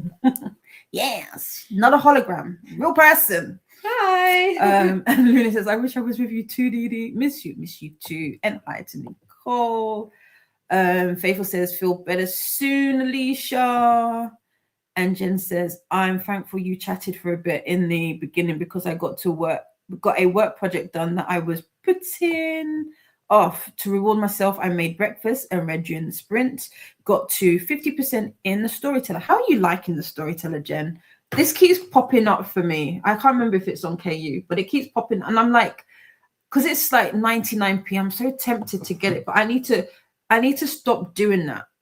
In terms of like the books, the way that I purchase like digital books, I'm like, oh, it's only 99p. Yeah, and then I don't read it. That adds up. It adds up. Big time. Issues. Luna is saying, I'm at work, but I'm leaving soon, going to have coffee with my friend. Oh, nice. And breakfast was homemade egg McMuffins and hash browns. Ooh, nice. I like that. Nicole. Oh, nice, Jen. I thought I said Nicole, but no, it's nice. Yes. Sloan says, it's been a long while since I've read only one book. I haven't gotten far. Sometimes I know some people like feel occupied. I can't do them. I can't juggle multiple, but that I have learned about myself. I can't juggle multiple books. I have to finish one and move on to the other, because what will happen is, even though I will make progress in it, it will just take me even longer, and then I get frustrated with myself with how long that's what's taking. happened with me being on vacation. I've got too many books on the go. I generally do one book at a time, but because I've got this, like I've had the prize and I've got an arc that I've got to get out by the 23rd, so I'm trying to do both of those things. So basically I've just made a commitment to read the prize stuff, and then that's it. Yeah. And I've sent an email to the publisher and say, hey, I'm in the UK at the moment. I will be reviewing this when I get back, and I don't get back till March. So that's fair. I feel like I need to be a little bit more communicative with publishers, and I don't think I am. In fact, I don't think I am cultivating, outside of just receiving them, I don't think I'm cultivating any relationships with. Well, I've got a relationship now with Echo Publishing, which is an Australian publishing house.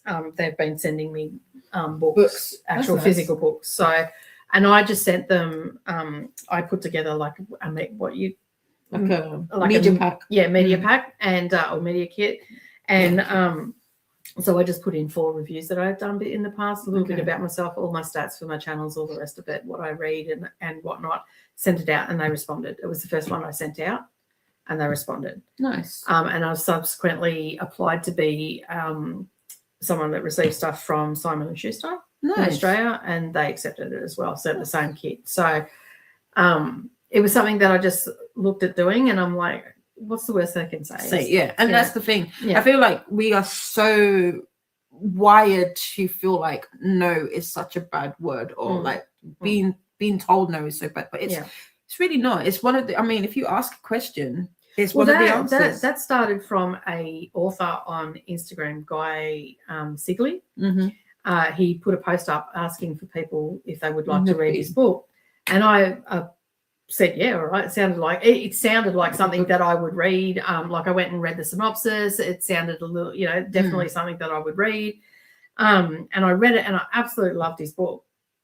And so I looked at the back and seen the publisher was Echo Publishing, and then I went and had a look at their catalog, their back catalog, and I had a ton of books on my shelf from Echo Publishing that I've enjoyed all of them. So it is definitely a publisher that I enjoy their catalog.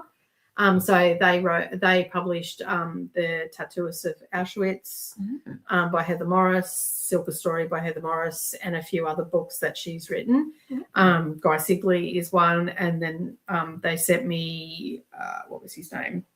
Dark Desert Road. I can't think of his name now, but they sent that to me as I applied for it as a arc on NetGalley, and then it turned up in the mail.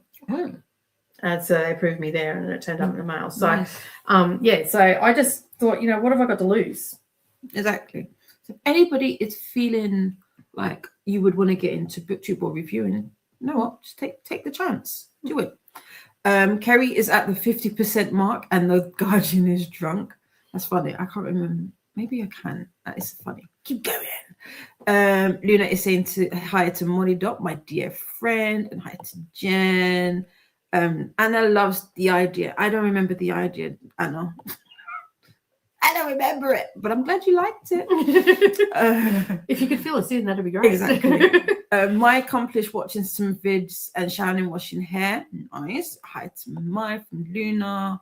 Anna says, I already have slowed down this year unintentionally. I've also decided to read stuff I feel like reading at a specific moment. Yes, and that's the other thing as well. Just reading what you want in that moment. Like if you feel like a book. I've also decided, as you probably know, everybody jumped on the I'm like, no, I'm not reading it. Yeah. And that's the other thing as well. You did that with Phantasma as well when we were trying to get you to do it. You'd be like, yeah, no, I'm not doing it. No, I'm not doing it now. I did it when I could do it. Yeah. But I'm not doing it. No. And I feel like with the new book coming out in September and the obviously it being greenlit for 2 more seasons. I do feel like there's an opportunity for later on reading the series, and I feel like it might work out better for some, because I feel like, you know, because we were talking earlier about people going into shows or going into books with not necessarily preconceived high expectations is probably one of them. High expectations, not being able to attribute context to things that aren't just completely written out for people.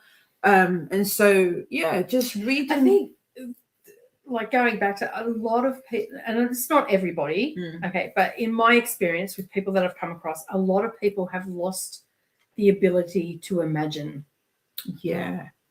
So when you read a book when you were a kid, you know, like you'd read a book, like for instance, The Faraway Tree by Enid Blyton is coming out in a movie in March.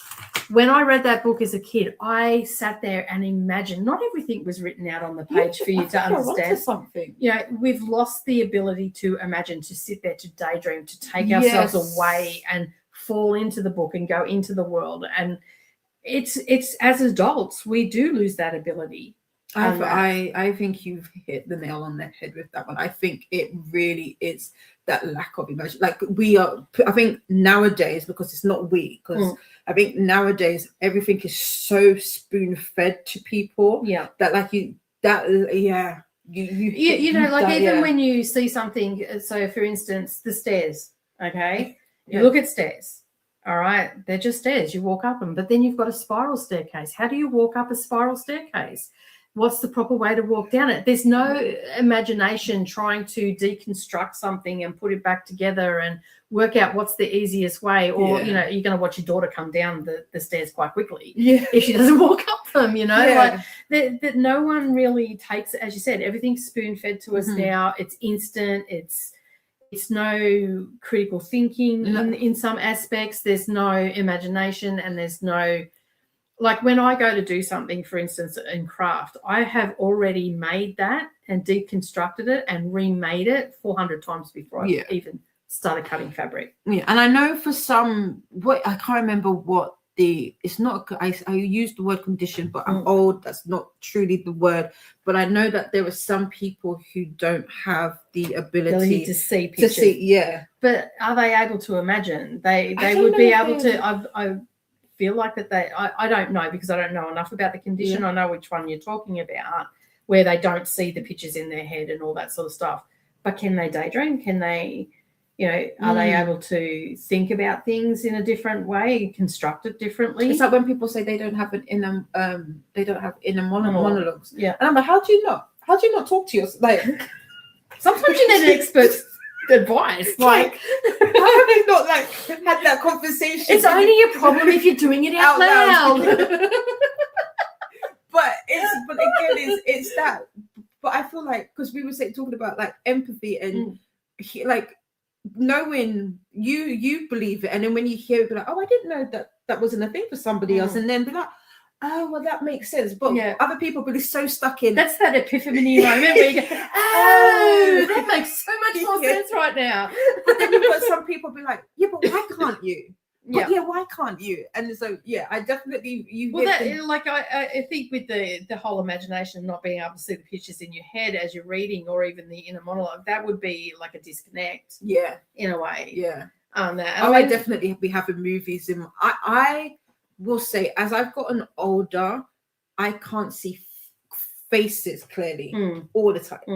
They will flicker in and out. Yeah. But as a whole scene, I love it. I can get lost in it. Yeah. And then, like, if I read the book again, I can still see the same. The classic example for me was when I read not Vampire Diaries. When I read what was the other one, Twilight. Okay, I had them all pictured in my head so different. So when the movie came out, it was like, oh, that was a choice.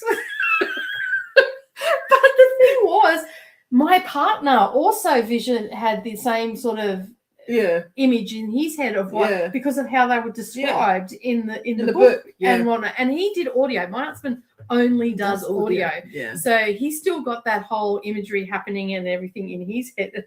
Like when the dad came out, we lost it. We were pissing ourselves laughing. We thought it was funniest.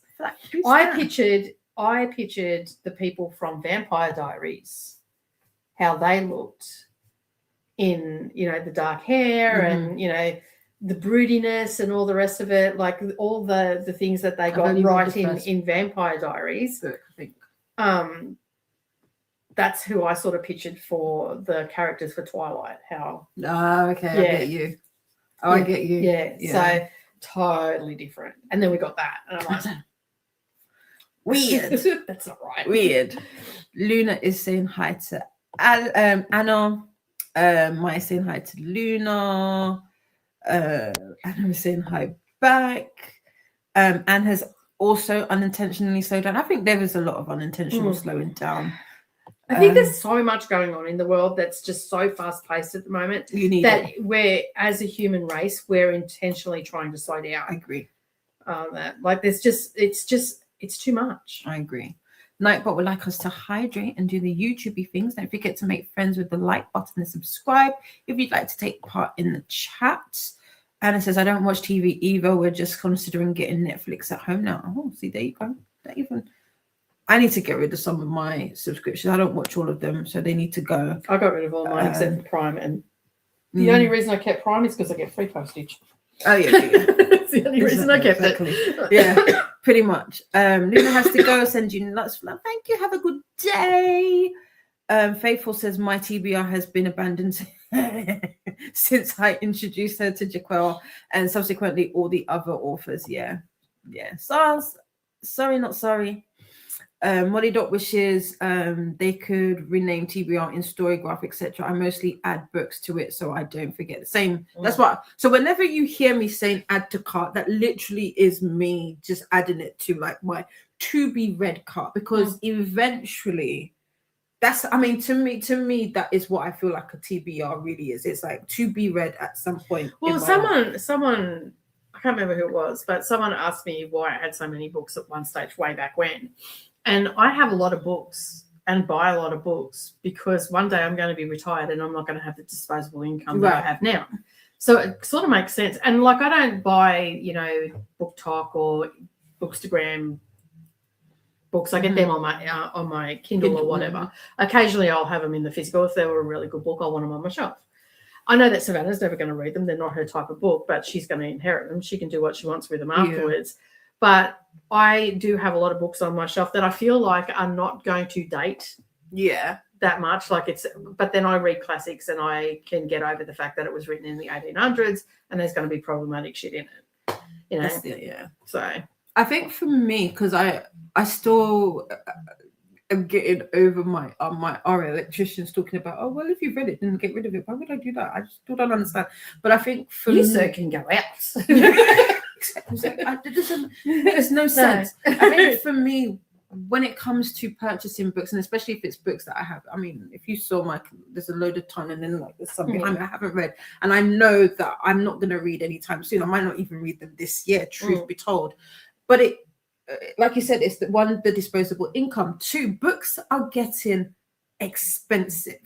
And so for the most part, I feel like I say this, but for the most part, when I purchase books, they're on offer.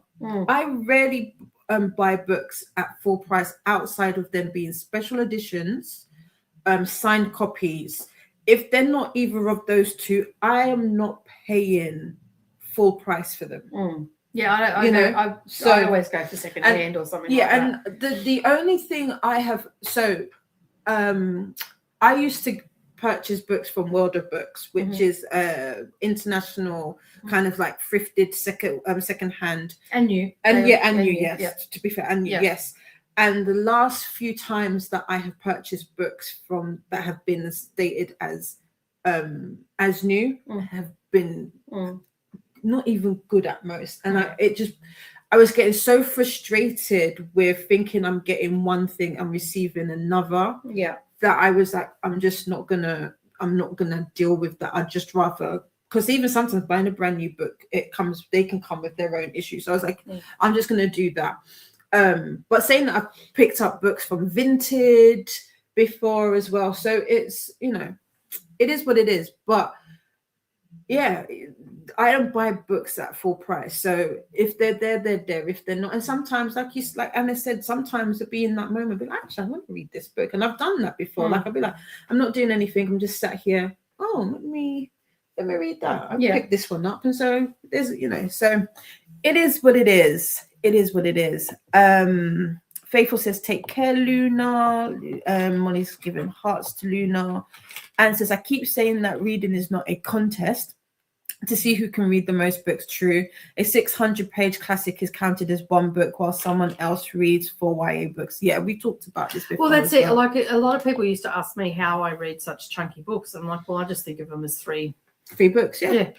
Like if it's a 900-page book, it's just 3. Well, yeah, no, I did that. What was it? A couple, because they were like, I called them popcorn reads. They were, and then I read 2 books in one day. And when I looked at when you count, add up the page count, it was almost 700 pages. So it's possible. And I think when you say, I think it more than anything, it's always people who don't read that feel like these are unattainable things. It always tends to people who are not readers or avid readers. Because if you say this to a reader, they'd be like, oh yeah, what did you do this week? Oh, I read a couple books.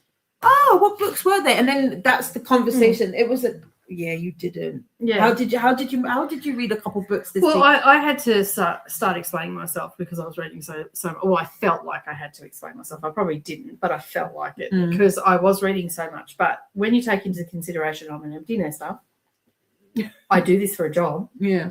And because that's what I'm gearing it towards. So I'm treating it as a job. And every waking moment I have a book in. Like I was watching a TV show on the rare occasion that it was called Carnival Row, I think it was called. Oh yes. With, what's his name? Cara and Lando Bloom or whatever. Yeah, he was in it. But anyway, I was watching that and he gave a book to the fairy and she took off like a shot. He goes, oh look, it's Nicole. Because that's what I do. I get a book and I go and read and I just fall into it. Savannah's exactly the same. Like we've always been readers. Yeah. But I found that I was justifying myself to people because I was reading so much. I started to do that, and then I started turning on people. I was like, well, don't ask me how I read this many. I do. I prioritize it. It's really that simple. That's it. That's exactly right. Faithful says, if you have already read the book, you can add that to your own it. So that's to Molly. Yeah. I used to give themselves a higher and higher goal for their Goodreads reading challenge, but realized reading less big books now. I do 52 each year and I usually blow it out in the water. Christina does that as well. Christina sets it to 52, so it works out to be like 1 a week.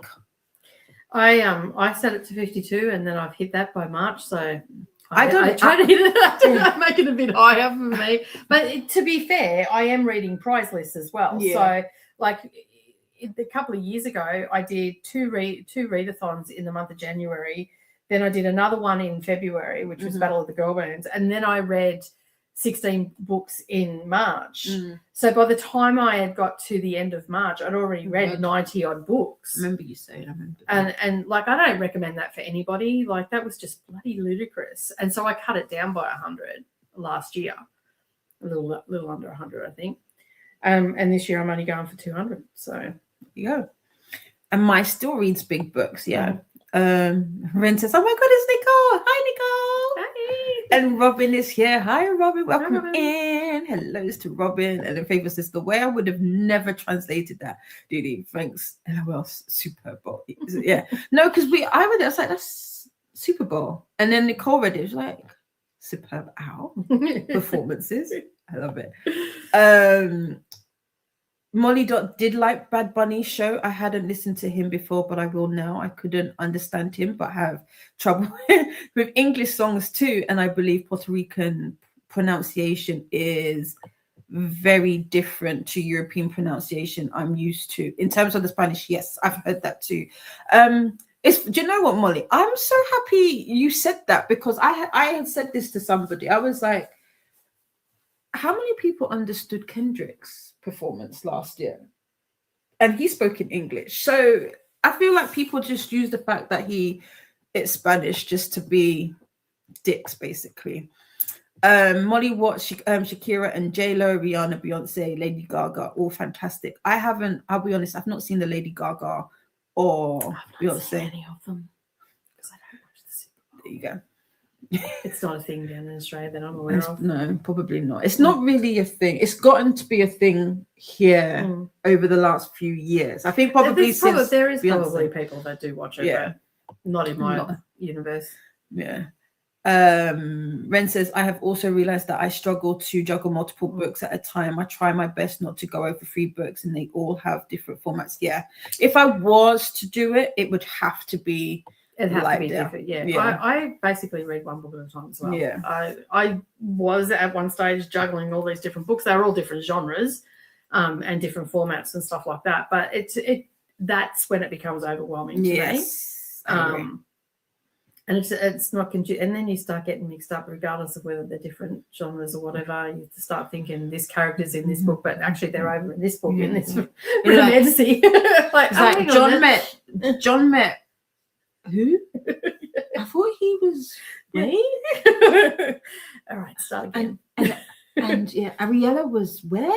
At the park? That doesn't seem right. Hey, I thought she was on the ship. I thought she was on the ship. Yeah, oh, no, that was fucking Claire.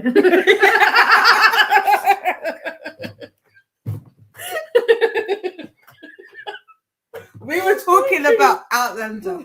Both me and Nicole cannot stand Claire. We cannot stand Claire. I've been wanting someone just to push her off the boat. Oh, I cannot. And if you don't know who Claire is just an insufferable woman. No, I say that like that's really bad. Claire is from Outlander. That's all I'm gonna say. Yeah. Outlander Claire. We don't like her. Don't. No. She's a pain in the ass. Very much so. Very much so. Robin says, I generally read one book at a time, usually from cover to cover in one sitting. Occasionally, I will have a couple going. Yeah. Yeah, I'm pretty much the same too. It's just too hectic otherwise. Yeah, and then hi to Faithful. I was stopping to think stuff you like in books and actively deciding to include those in your reading instead of just going, oh yeah. Robin, and then haste to Ren and Molly Dot. It's horror. Oh, interesting. Okay. Hope you like. Well, you did say you're liking it. So when does the book come out, Kyla? Nightbot would like us to do the YouTube-y things. Robin set high Goodreads goal, but that is something I've done for years. Disabled, homebound, nothing but time in my favor. There you go. And I cannot read without imagining, so it takes me longer, and I'm very happy with it. Yeah, I think that works. It works for real. Faithful says, one of the reasons I find audiobooks hard is because I can see, hear, and smell everything in the book I'm reading. I have the voices, etc., and the narrator tends to spoil it for me. That's fair. It's fun. I remember, and my sister has said this a couple of times, and I was like, I get that. I think. So I have lately been struggling with narrators and what they sound like. Because there's some shit people out there that do not know how to talk. Basically, because it really just feels like they're reading it line by line. I'm like, you've got to sell like it's a story. Sell me the story. I can get that from Speechify. Exactly. But I think it was funny because I've also had in turn where I've listened to an audiobook, even though like the narrator sounds like something, I'll still kind of give it a different twang. I don't. So when I see that, I was like, yeah, I get that. But again, it goes down to I get it. So yeah, audios don't always work for some people. Yeah, I've only really been to audiobooks since 21.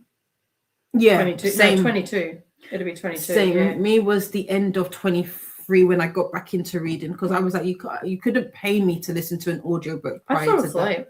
And once I realized, because I was listening to the guy that wrote How to Unfuck Your Mind or whatever that book is, he done a video and he said like it was 5 ways to speed up your reading. Mm-hmm. And I'm like, oh yeah, what shit you've got to say? So I clicked on it. I'm like, let's see what shit you've got to say.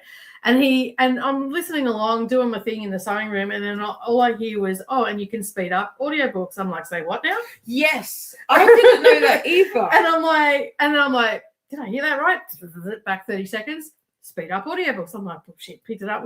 Well, fuck me. See, I did there the whole time. I didn't know that either. So it took me 8 months to finish Spare. But not because it was bad, but it was because, one, I don't listen to audio. My mum finished it in a day, and read it several times. And then that was the other thing, because we had one copy that we would. So wherever I would stop, she would then go back and start again, and I would never remember where I stopped. So I was always trying to figure out. Yeah. But then I was like, how are people? It's like you said, once I realized, oh, you can speed this shit up. Oh, this is different. Yeah, because Brendan listens to them, and he listens to them at one time speed because he's in the truck. If he was reading them faster, it'd cost us a bomb. Yeah. So he reads them a little bit slower. I'd get in the truck and I'd be like, yeah. Sleeping. Can we not? And when we went on holidays, and he put one on, and it was a Di Morrissey book. And like, she's very atmospheric, and she describes like Australian really well and stuff like that. And she's quite a descriptive writer, and a really good writer as well, and knows how to spin a yarn. And he put that on, and I'm like, within 15 minutes I was asleep, because it was like someone read to me as a child. They read a little bit slower to wind you down, and I'd be out for the count. Yeah. And I do not sleep in the car. Right. So yeah. I'm a car baby. I've always been like, just rock me off. But yeah. So crazy. Yeah, Robin says hi to Anna. Molly Dot says, thanks, Faithful. I meant books I might want to read in the future, but could forget about it if I don't note them down. Fair.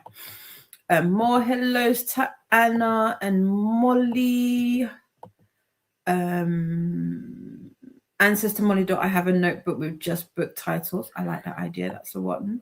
Nightbot's just popped in the link to the sprint spreadsheet, aka the BookTube Bible, if you're looking for more sprints and readathon information. I know, despite the fact that Christina is supposed to be on vacation, she is currently working on the March pages. Faithful says to Molly, that's personally what my TBR is for. There's books on there people have mentioned that I won't read for ages, but I don't want to forget they exist. Yeah, same. Bella is here. Hello. Molly says, I love owls. They're my second favorite bird. Penguins are my favorite. I like that. Flamingos are mine, despite the fact that Coda says they're useless birds. Still. Bella is making naan and chicken tikka masala and listening to Young Elise. Ooh, send me a plate. Feel free. Hi to Robin, and I would lose the. Sounds like something. I would lose the notebook. I have notes in a load of places. I would probably lose the notebook. Yeah, to be fair. Anne has purchased hardcover books and then realized I had not read them when they are released in paperback. Nightbot's just letting you know that they are a bot, and a reminder about spaces. Good morning, Nicole and Dee Dee. Good to see you guys again. Hi, Angel Jean. Yes, I was here finally to answer your question. Did I catch up with Dee Dee? Yes, I did. Exactly, Faithful. I don't expect to ever finish my TBR. It would probably take me over 20 years to finish what's currently on it, and I'm going to keep adding. Yeah, exactly. I have a TBR, like a to be read for the month, but I have a WTR, want to read. Oh, yeah. Ooh, I like that. I do like that. And that's where all those books go. Okay, or Jean gives me a huge list. Yeah, Jean's been like, I need to learn from a book from Cristo. Do you want to add this one? I'll have a look at that. Yeah. And talking of Jean only has set her goal as 52 since 2020. Sometimes it works. But to be fair, Jean, you read a lot with your eyeballs. You don't do a lot of audio. That's true. So like, and if you're a slow, like I'm quite a fast reader. I'm faster on my Kindle than I am with a physical book for sure. Definitely in digital format, I read a lot quicker. But yeah, if I was just reading books with my eyeballs, I'd probably only set mine to maybe 100. Yeah, because I can comfortably do 2 a week. Yeah, I've slowed down with my in terms of eyeball reading. I think, and that again is one of the reasons why I was like, I want to do more physical, be it digital or physical books, reading over audio, because I do feel I've become slightly lazy. Like, oh yeah, you tell me the story. Whereas if I read with my eyes, I'm like, oh wait, what was that word? And then I'm having to like reread a line over and over. When I read, I do the same thing on my Kindle. Like if I come across a word that I'm not too sure about, I highlight it. Yeah, new word for the week. Yeah, I do that. So yeah, I like that about the Kindle. Whereas I don't necessarily do it because I have that. My grandmother in the back, mate, you do not put pen to paper in a book. So annotating for me, it's like having to unlearn. Yeah, and it's just not happening. So I like Kindle for that aspect. So a lot of time I'll actually have the Kindle book from the library or whatever, the physical, so I can. Whereas Dee Dee will purposely buy, and that's the other. That's the other reason I might have multiple copies of a book, is because I will specifically have a copy where I'm like, I want to annotate this. So, for example, White Teeth, I'm going to reread this year by Zadie Smith. I have the original copy that I bought over 20 years ago with the little bookworms in it, that I was tempted. I was like, oh, let me go back. And I said, oh, well, actually, I want to annotate this copy. One, because it's the one I read when I first read it. And 2, I was like, oh, no, it's kind of, no, I don't want to do this. I feel like I would regret it. But yeah, buy a new one by all means, and then I'll do it. So there are some books I just won't annotate, whereas then there's other books. So for Tale of Genji, which is like it's like that big, I have annotated that in pencil and very lightly. Yeah, I want to get this. Is it acetate? Oh, you can get like the clear. Yeah, I've got. Yeah, I think I'd rather do that. That's how I first started with annotating, and I even had like the strip, like the highlighter strips, and the problem with that was I think gone through maybe 2 or 3 books, and the way that I was going through it, I was like, this will end up costing me more money doing it this way than if I was to just get over the whole me just writing straight in the book. And so I mean, I have written in my books, like some of my classics and that I've highlighted with pencil and stuff like that, and I have actually highlighted in some. I've annotated with tabs and stuff. It just, for me, it takes me out of the story, because I get that. I was going to annotate while I was away, because Savannah's like, oh, why don't you annotate White Nights? And I'm like, no. And she's like, go on. And I'm like, no, I'll just read it through first. And then, like, it's only a novella, like, it's not a huge book. But I think it's like 80 pages or something. But even then, I'd rather just write it in a notebook or something like that. See, I had tried to do that whole read a book and then go back in and annotate it, but I'm not somebody who rereads straight away. 1, and then 2, I kind of like my initial reaction to the book, and I feel like I missed that when I'm doing it the second time around, because I was like, I wish I had annotated the 50 Shades trilogy, because I would have loved to have known exactly where it was in the book that I decided to throw it across the room. Like, I would have loved it, because I just remember thinking, oh, that's on my shelf of shame, as Savannah calls it, along with Twilight. That's a shelf of shame. But I hated. Well, no, hate is a very strong word. I didn't hate 50 Shades. I just, bearing in mind, I don't know anything about no BDSM, I'm not in that world, so I don't really know the etiquette and all of that. But I was like, even I kind of know that this is not realistic in any kind of way. But at the same time, I was like, she got on my nerves, because I was like, this man told you that he doesn't do relationships, but now you're like, oh, he didn't take me out too much. It was clearly stipulated in the contract. Like, the first line. Right? It was clearly stated. First line. And then I was like watching other people's reactions. I was like, why are you people on her side? He stinks. It was in writing, and she signed the contract. It was contractual. I was so frustrated by it. And then I had picked up his point of view Mm-hmm. from World of Books, but I haven't read them yet. But I really would love to read Christian's, because I think one of the epilogues. I'm not even going that, but I didn't even finish the series. Did you not? No. Oh, I did, but I haven't got back to it. I've got. I think I'm about 3/4 of the way through the second book. I'm like, no, I just can't. That's probably where I was like, you. Yeah, I'm like, no, I just can't. But again, it goes back to what I was saying about I should go back and read it now that I've read all this other stuff. You know, like that was sort of the catalyst, I guess, in a way, to bring that sort of style of writing right into the limelight. True. True. Like, say what you want, that sort of was the catalyst. There were other books out there, but that was probably the most popular to make it okay to read. That's fair. They're smutty books. And I feel like if it wasn't for that being written the way it was written, we wouldn't have some of the books that we have now. True.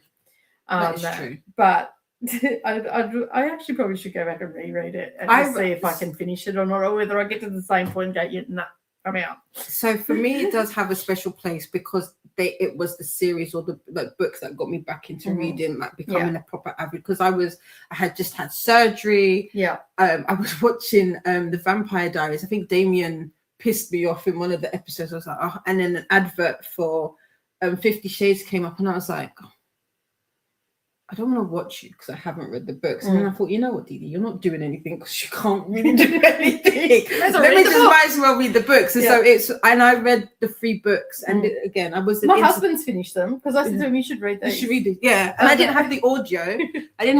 And I wasn't into audio. So I read that and I finished all 3 of those in like 4 days. Yeah. And I was like, I did that with Twilight. I finished that over a weekend. On that, I'm like, kids, here's your food. You're on your own. I'm not being reading. Yeah, I was just in the book. Yeah. So there you go. But no, it's interesting what you would do. Molly says, I used to have an actual TBR, books I'd bought and books I'd picked up through book crossing. Especially felt obliged to read the latter and pass them on. Okay, fair, because of the book crossing, how it works. Yeah. Robin considers themselves I consider myself only compared to me, not anyone else, but just as some can be shamed for not reading or reading much at all, some are shamed for being prolific readers, which I still... It's so wrong. Like, just mind your own business. That mantra needs to come back. It doesn't matter what Joe Blow down the street's doing, just stay in your own lane. Exactly. Anna says you don't want to understand that lyrics are misogynistic, horrible. Ooh. This is about Bad Bunny. Anna, talk to me. Molly Dot's goal is 26 this year. Nice number. That's half. Half of 52. Nice. Oh dear, Anna. So that's interesting. See, I could end up only reading 26 books this year. Highly unlikely, but with working over at the workshop, I don't know how much time I'm going to get to read. Exactly. Because I have a lot of physical books that I need to read this year. Yeah. So Faithful is laughing. Molly Dot, I'll defo never finish my TBR at the rate I add to it. No, it's not possible. Robin says, for me, Nicole, I absorb well and remember pretty much everything. Benefits of having an eidetic memory, which is I learned that is a photographic memory. See, I remembered. See, Robin, I remembered. I don't think I'd ever watched a Super Bowl halftime performance before this year, but sometimes in the 90s, the ads would be shared around the day after because they could be so good. I don't know if I remember that, but okay, cool. Bella has to have an audiobook and one physical book at the same time. Anymore is too much. Fair. Yeah, that's fair. Also, is it only here in BookTube or just a couple places on Facebook where I will admit to how much I actually read, like 94 for 2026 so far? So far? Okay, I like that. But see, the thing is, though, as Jamie said, the more you read, the faster you get. I was just about to say that. Plus, like Robin says, they're retired, they're at home. That's what they've got the time for. So I feel like, and this goes back to what we were saying about having to justify the reading. I feel like sometimes you don't have to, but as soon as you say it to people who aren't judgy, and you say it, it then makes sense. It's more a case of, that makes sense why you've read that much. Whereas with me, I haven't done F4 this year, but I haven't read anything, but there's been a lot that's been happening. And so I haven't been in that right frame of mind. Well, not right frame of mind. I just haven't felt to do it. And like I said, I've been struggling with like audiobooks, and that is my go-to because I'm not in a position where I can sit down for long periods of time and just read. It has to be multitask. So if it's not an audiobook, I'm not going to read it. Another way you can look at it too, like if you're struggling to read more, if you read 10 pages a day, that's your morning coffee. Yeah. Right? 10 pages a day. In 10 days, you've read a 300-page book. Yeah. Yeah. See, there you go. And you would have read by the end of the year around 33 books. There you are. Yeah. The math be mathing. Sort of. Maybe 0.5. Molly Dot says that's impressive, Robin. And Mel is here. Hey, friends. Mel, so I have got to send you a message because I have added you to something and I don't actually think I've asked you about it. And I was asking Christina and Faithful, have I? And they were like, I don't think you have. I did. I asked on Sprints, on Coded Sprints the other day. Yeah. I'm like, I'm going out of service, but just send me a message, yes or no. It's like, so I need to send you a message. And Melly's saying, hellos. Hi to Anna, hi to Mel, but would like to start hydrate and do the YouTube-y things. Jean says, I'm a slow reader and my cousin can read any book in a day. As a teen, I had to embrace everyone reads at different speeds. Yes. Personally, I think pages read is more accurate than number of books. I agree. And we were talking about this, I think that is fair. Jean says, I got Be Still My Unbeaten Heart. Paula and I will be doing buddy read for it. Oh, is that what you read? Okay, who's that by? Why does that sound familiar? Isn't it an arc? Is it an arc? I thought it was already out. Oh, it might be. Molly says, my favorite flamingo fact is that they get their color from the shrimp they eat. There you go. Thanks, Molly. That's more info I didn't need to know. That I'll remember one day, not in trivia. Exactly. Someone will be talking about flamingos and I'll sprout that little thing. Did you know? There you go. Melly saying hi to Ren. Excuse me. Robin says to Anne, I use a very good spreadsheet that tracks everything, including page count. I usually get well over 100,000 pages read each year. It is sustainable to me. Fair. Yeah.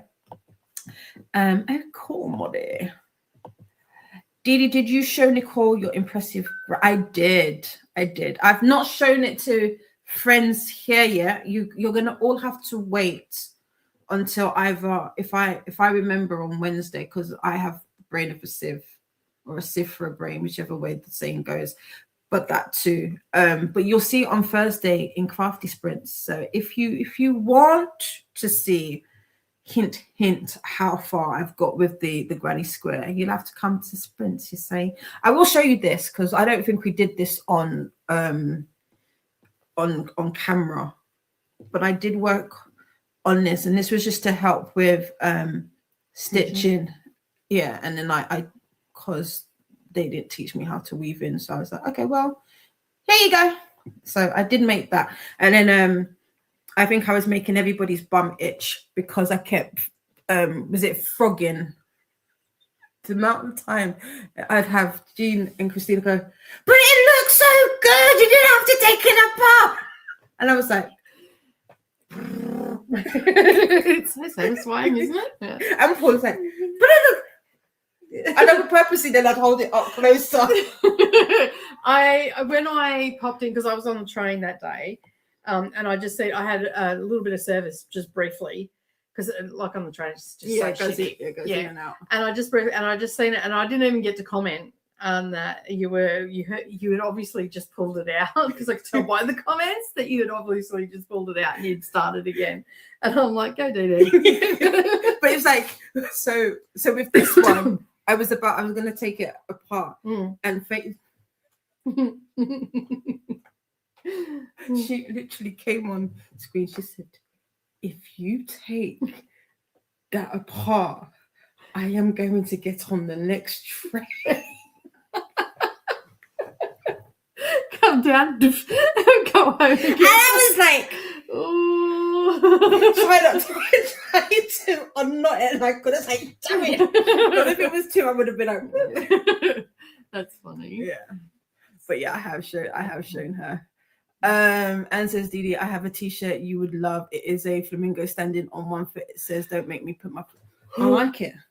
Yeah, I have a thing for here's the thing. So if you ask me why do I like flamingos, I don't have an answer outside of I just do. Same thing with monkeys. Those two I like love. That's fair. I like it. Sometimes we just don't know. But I do like the that. things we do or like the things we like. Yeah, don't make me put my foot down. That's funny. And then Molly is laughing, like Bob would like us to move and stretch. Jean says, happy family day. It is Canadian. It's a Canadian holiday. Not in all provinces. A day to spend together in the winter. Interesting. Get all together and warm up. Yeah.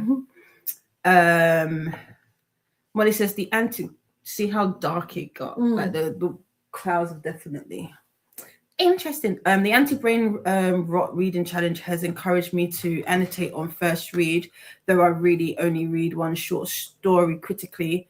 It's so colorful from highlights though. That's nice. And Rose is here. Hi Rose, welcome in. Let us know what you are doing today. Molly says, in one Discord server, the fastest reader doesn't even count books under 200 pages. Hey. Unless they're not in English, and he still reads more than the rest of us put together. There you go. I'm in a huge reading slump. I haven't read anything in the last couple of weeks. We were just talking about this, Rose, and saying, you know what? It's not a slump. You've just slowed down your reading. And sometimes it happens. Sometimes I feel like it's also probably your brain's way of saying, you need a rest. You need to rest. Yeah. You need to chill, because constantly taking information in, especially in the current climate, your brain's just, it's going to protect itself. It's just the way that our bodies work. Yeah, exactly. Yeah. Money Dot says, I keep forgetting that reading fanfic is reading. True, that's the other thing. I literally forget that fact, but I feel like I haven't been reading for the past fortnight, but I have been reading fanfic and Wikipedia. There you go. And TV tropes. I'm trapped in it and struggling to get out. I've never heard of this before. You'll have to explain that. And Mel is asking, is this the message about being a co-host for Kooky? Yes. I remember Nicole asking in Coda's chat. I said, yes, LOL. And I think Coda said he messaged. Did. There you go. Yeah, he gave it me in a 3-part miniseries. He held me on the edge of my seat. And that's funny. Jean says, due to bad grammar, only got to chapter 3 and dropped 50 shape. Yeah, it is really. But like, you can say what you want about that book. That book got a shit ton of people into reading. Yep. It got. And I feel like that's something, again, when we were talking about like the critical thinking, I feel like some people take away the bad grammar, take away that and give it its dues and credit where credit is. Like it, like you said, it got people into reading. The same thing with Fourth Wing and all of that. It got people into who weren't necessarily fantasy readers into fantasy. Some of my, like, when I say my in real life friends, like my bum chums, buddies, don't go anywhere, don't consider them friends, they're more family. I read it, and when one of my friends told me he was reading, I said, you are, and and so it was a conversation we could have.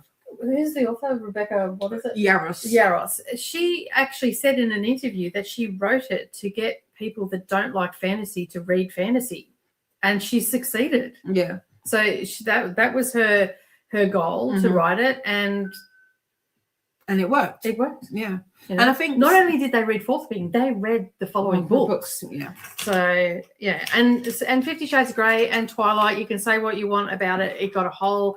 Harry Potter did exactly the same thing, got a whole generation of readers. Like that's, my eldest daughter and Savannah, they read because of Harry Potter. And then there's a whole heap of people that read because of Twilight and 50 Shades of Grey. Got a lot of people back into reading. in the adult areas and stuff like that. So they have a place. While they might be shit books in our standards, to other people they're the best things since sliced bread. Exactly, yeah. Mel and Robin are saying hi to Rose. Jean says, oh, it is an arc that Paula told me about, and Be Still My Unbeaten Heart by Josh Winan. Okay, cool. Rose is saying hi back, and hello to Jean and Mel from Anna. And Anne says A Little Life did the same thing. Yeah. Because a lot of people, I haven't read that book yet. I am waiting. I don't know when I'm going to read it, but I'm waiting to read it. Did you say I just started muttering? Yes, I never read it. Okay. Knowing people that have gone through stuff like that, and it's just like, it was a lot. Coda loves it. Like, yeah, Jaleesa. I was meant to read it with Coda and Jaleesa, and they read it. But and the worst thing is, so I already knew what the book was. I didn't know, well, I kind of somewhat knew what the book was about. I just didn't know the ending. And I remember, because we were talking about it, I think it was still up in like some of the books that were being churned out to me. And somebody in the comments said what the ending was. I was like, you don't do that. Don't spoil the book for other people. And I was like, until I can forget what they said, I'm not going to read the book. And and the worst thing is, it's a lot. Like, it's not a bad book. Like, no. I just didn't like it. Yeah. It was like I'm saying, and like Savannah wanted me to read it, and I'm like, really? And then she's like, oh, if you got to as like she was saying stuff to me, have you done it? No, I haven't got to that part yet. I wasn't reading it fast enough for her. But yeah, I didn't enjoy it. No, some people, I mean, we don't all have to enjoy the same books, and that's the other thing. Yeah, I feel like you can respect a book for what it is and still not like it, and it can be a good book. And then there are some books that are not good books that you can end up liking, but typically if you were to look at it like amongst all your other books, it wouldn't probably like, this is trash. I love this shit. Yes. I love a good bit of trash. We all do. Yeah. Mel is saying hello, beautiful Anna, and hey, Robin. And TV tropes is a directory of tropes used in various media, e.g., you can find books, shows, etc., that use Buffy speak. But then you click on one of them and see tropes it uses. Oh, okay, interesting. And then you click another story, another trope, and I always open things in new tabs, and then I'm trapped. Multiple tabs open. It sounds like that fanfic is just like that was fanfic, right? It sounds like a whole rabbit hole that I don't need to go to. Right, no, exactly. I know A Little Life gets a bad rap as trauma porn, but I love that book. Yeah, and that was one of the things Jaleesa had said when she had read it as well. And I think not the way that she sold it, but the way that Jaleesa had kind of told me about the book, or her feelings on the book, was that it was a really good exploration. There you go, of friendships and relationships, and it is definitely that. It is a good exploration of that as well, but it is also trauma porn as well. And to be fair, like, as much as I didn't like the book, and I'll always stand by that, like, I have it still on my shelf and all the rest of it, and I may or may not read it one day again to see if my opinion changes because I also was of the opinion that I hated To Kill a Mockingbird, and I just recently read that and changed my opinion because I bring more to the book now. And I think that's the other part of it. I feel like sometimes we can cut books off at the feet too easily. Like you'd be like, oh, I didn't like that, I will never read it again. And it literally, sometimes it could just be the time in our lives that we happen to read that story where it doesn't resonate with us, and it'd be like, well, actually no, I didn't like this, or it could be a whole host of reasons, and then you read it another year or another day and you're like, oh my gosh, this is really good. Yeah. But also too, the author has actually said in interviews that she wanted to put the main character through as much as she possibly could to see how far that she could take it. There you go. Yeah, she took it and she ran with it. There you go. Tropes include things like evil overlord, cruel twist ending, hidden elf village, underwater city, basically writing tools, ideas. Okay, interesting. Courtney is here. Hi all. I had to take a double take to make sure I was seeing you right. Hey, lovely Dee Dee and Nicole. Nicole, you're cheating on. No. I rang him to tell him. Yeah. He's not here. Yeah, no. There's no such thing as cheating. No, we're all friends. Yeah, we can all share. Got to learn to share your toys. Got to learn to share your Nicole. She's my best me for now. Hello Anna, how are you? Well, last week I was cheating with Paula.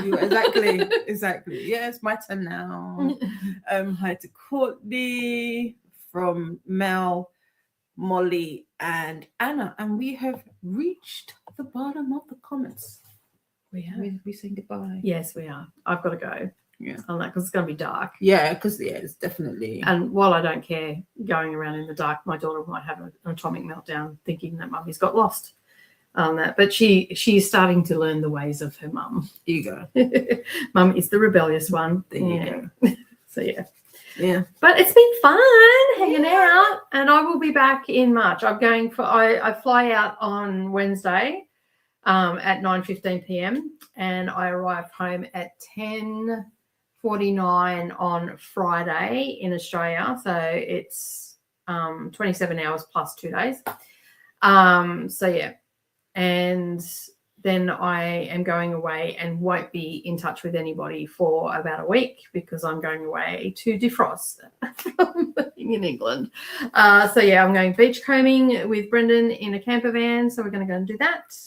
And then I will be back on my channel on the 4th of March is when I'm officially back. Yeah, so you've got Coda's takeover with his lovely thumbnail.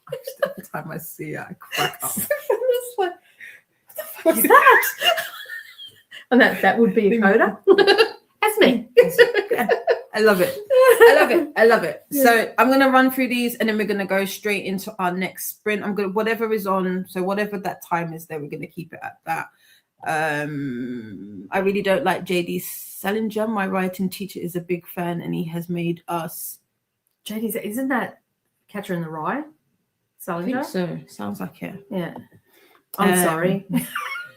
I hated that book. And Cody goes, I gave it 4 stars. I'm like, why? And he goes, I don't know. I'm like, I said that. I don't know. I thought it was appropriate. Love it. Like, I want to know why. Yeah. Courtney saying hellos, and also I don't like travel in the dark in new places. Fair. Yeah. Colder holding down the fort. Yeah. I agree with you on Salinger Jean. There you go.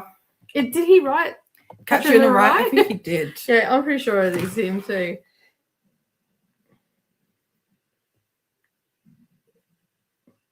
Oh God, what's going on with my phone?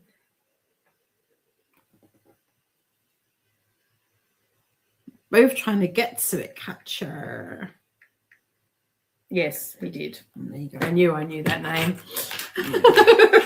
There you go. Faithful says, take care, Nicole. Safe journey back to your accommodation and safe journey back to Aussie land. Yes, I'm off to Oz. Type it. I love that. Molly says, type in it to make it true. And says, be safe going home, Nicole. I will. I love that. Right. We've got 59. Well, we've got an hour on the clock. Have a great sprint, everybody. And I will see you when the time is up. Happy sprinting.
Welcome back. It is me.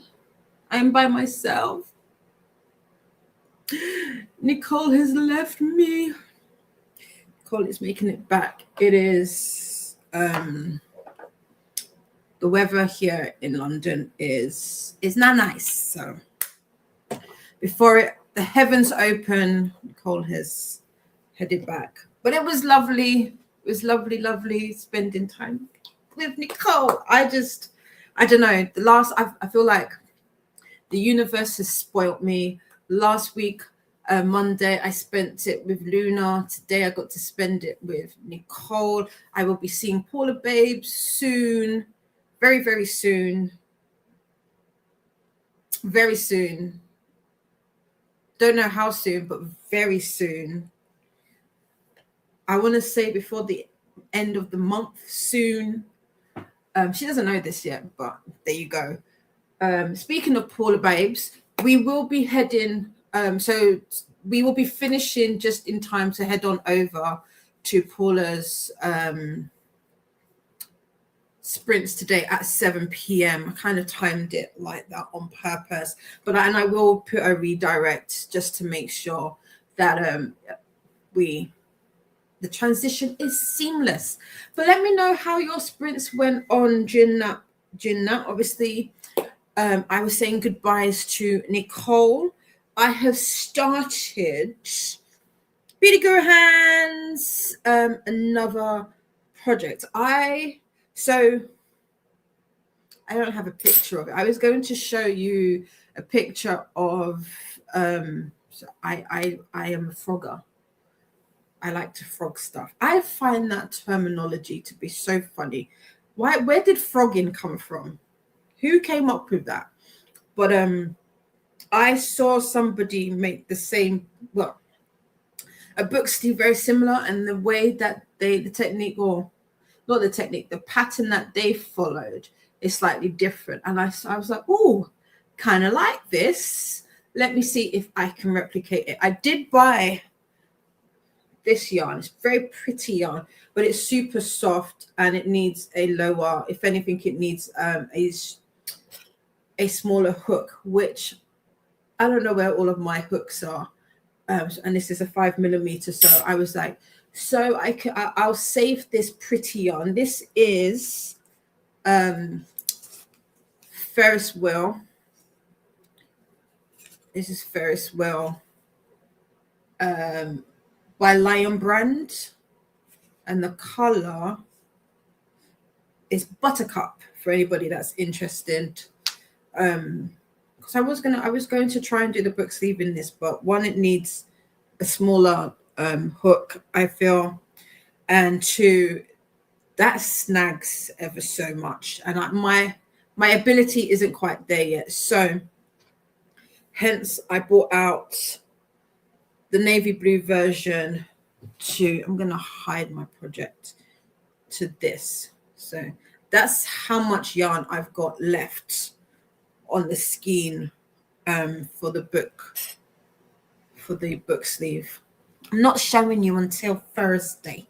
So you're going to have to join us on Thursday for Crafty Sprints, which will be on Paula's channel. They're all scheduled, and I will show you what the book sleeve is looking like. But I thought I would try out the other stitch pattern with this and see, and then compare the two. I will say the one that I saw on TikTok, I find a little bit, well, not so much easier to create the magic circle. I found easier than the one that we are using. I figure, who is it by? Is it the Stitch? I don't think I have name on here, but got my instructions. That's the other. I'm starting to understand the little patterns and the language. I'm very proud of myself. I was watching, because obviously once you type something into the search bar in TikTok, all of your stuff, it just starts feeding it. So I've been watching people make stuff, and I'm like, I understand what you're doing. I know what you're doing. I get that. And like even pictures, that's like, I get it. I know how to speak crochet talk. So yeah, I'm gonna do that. But let's see how you got on. Where did we start? We had some goodbyes to Nicole. Oops. Swank joined us and said, howdy everybody, happy Almond Day, happy do a grouch a favor, happy Caregivers Day. I like that.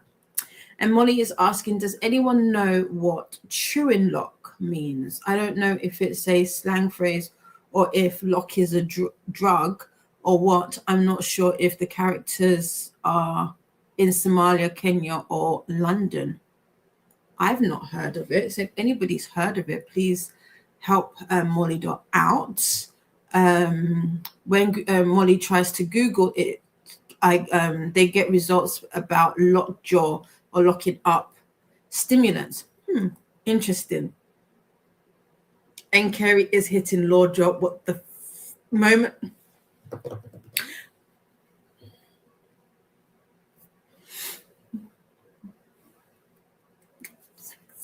So excited.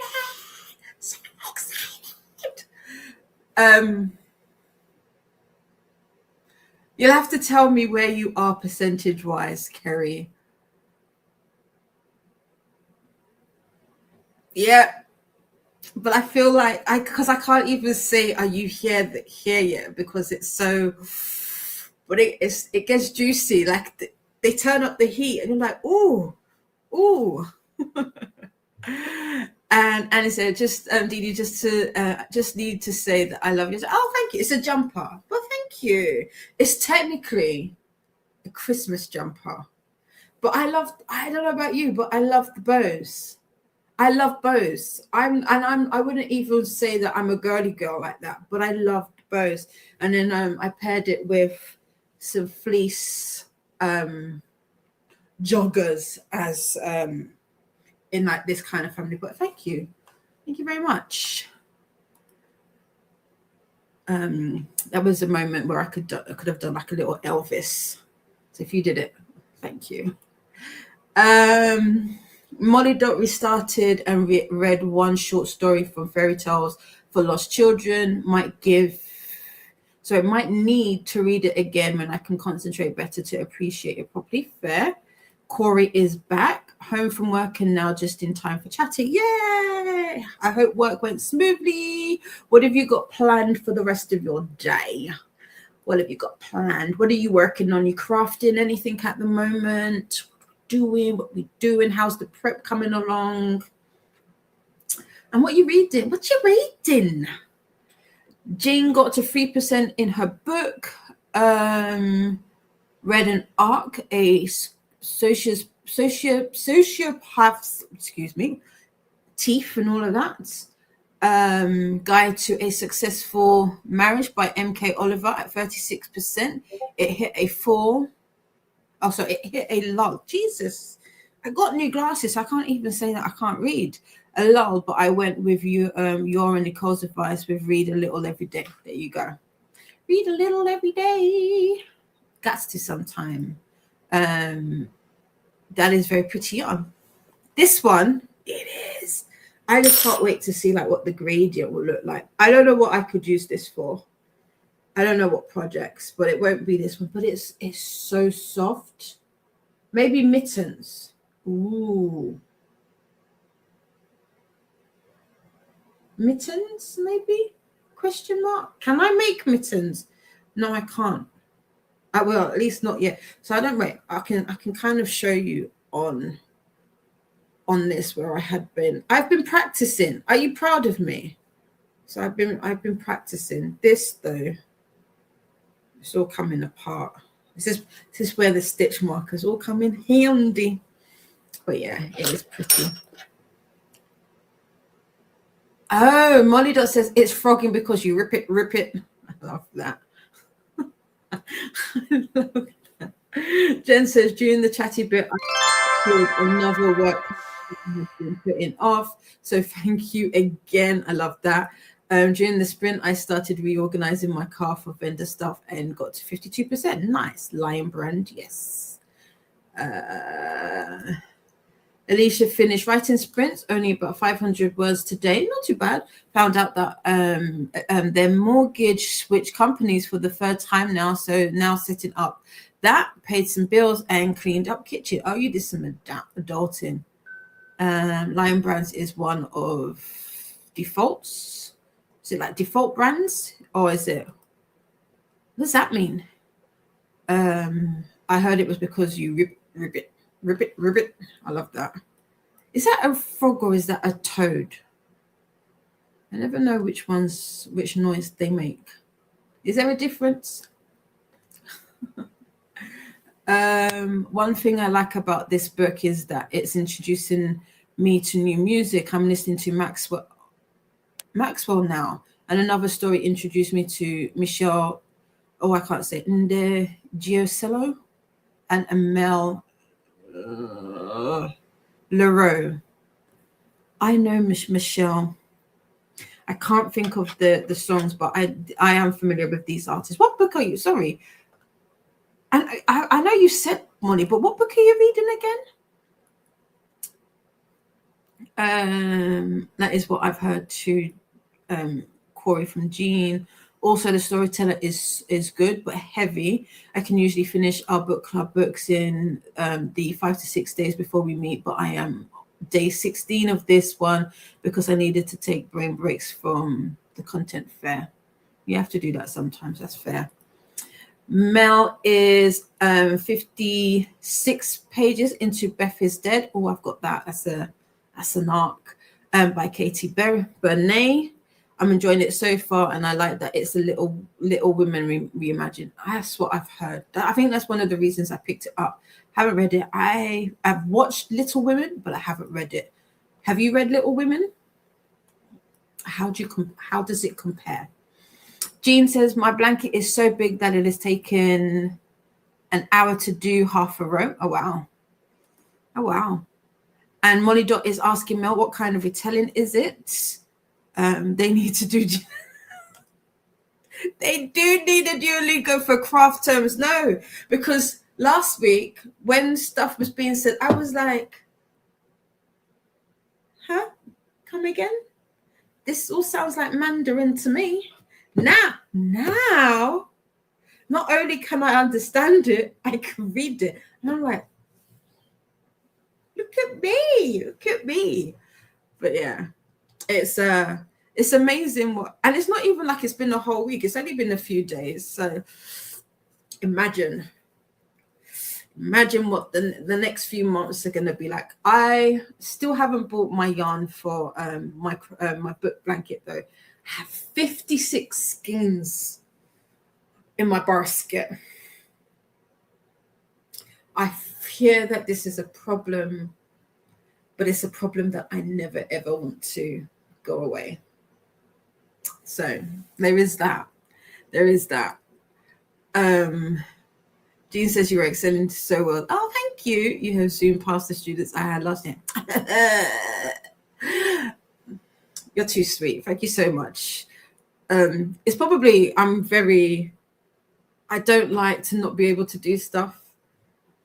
Probably, maybe, I guess. So, and Faithful kind of said it yesterday in her sprints about like I've been wanting to crochet for years. It's been a lifelong passion of mine, and it's been something I've wanted to do for years, and I've never kind of really given it. I don't want to say necessarily just. Yeah, I guess I've never really kind of given it the time it deserved, if that makes sense. Like it's always been a little slightly half-hearted, if that makes sense. I have watched, like when I tell you, like people will send me, watch this video. It turns out I'm already subscribed to the people that they're saying, watch this and all of that.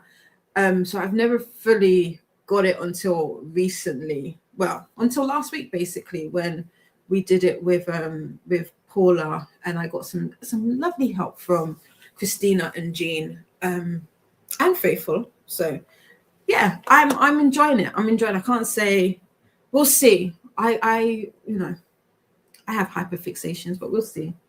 We'll see. I'm sure it will stick though. Mel is asking Molly Doc, can you give us an example of a sentence where the phrase is used? Nightbot would like us to hydrate. Your Bose jumper looks like it would fit in any time of the year. Yeah, that's why I liked it, because it said Christmas. Got to cough it before I washed it. And I was like, well, it doesn't feel like Christmas, but I get why they would say it's a Christmas jumper. But yeah, I do. I got another one. This, if anybody's interested, I got this off of Next, and it was in the sale. And it's heavy, you know, and it's like got a fleece on the underside. So I'm liking how warm it is. Nightbot would like us to do the YouTube things. Don't forget to make friends with the like button and subscribe if you'd like to take part in the chat. And I would appreciate it very muchly. Mel says to Molly, it's a reimagining in which Beth is dead and her sisters are being accused of her unaliving. So it's like a thriller / mystery version of the original story and takes place in modern day. Ooh. Nice. Kerry says, I'm only at 58%, so you'll know it's going to kick off away soon. I can't even say what they are talking while traveling because there is so much travel. Fair. Guardian is giving her some home truths while they go back to the tree place to get horse. Oh, wait. No, I'm not going to say that. I was going to say something. Did she do something already? But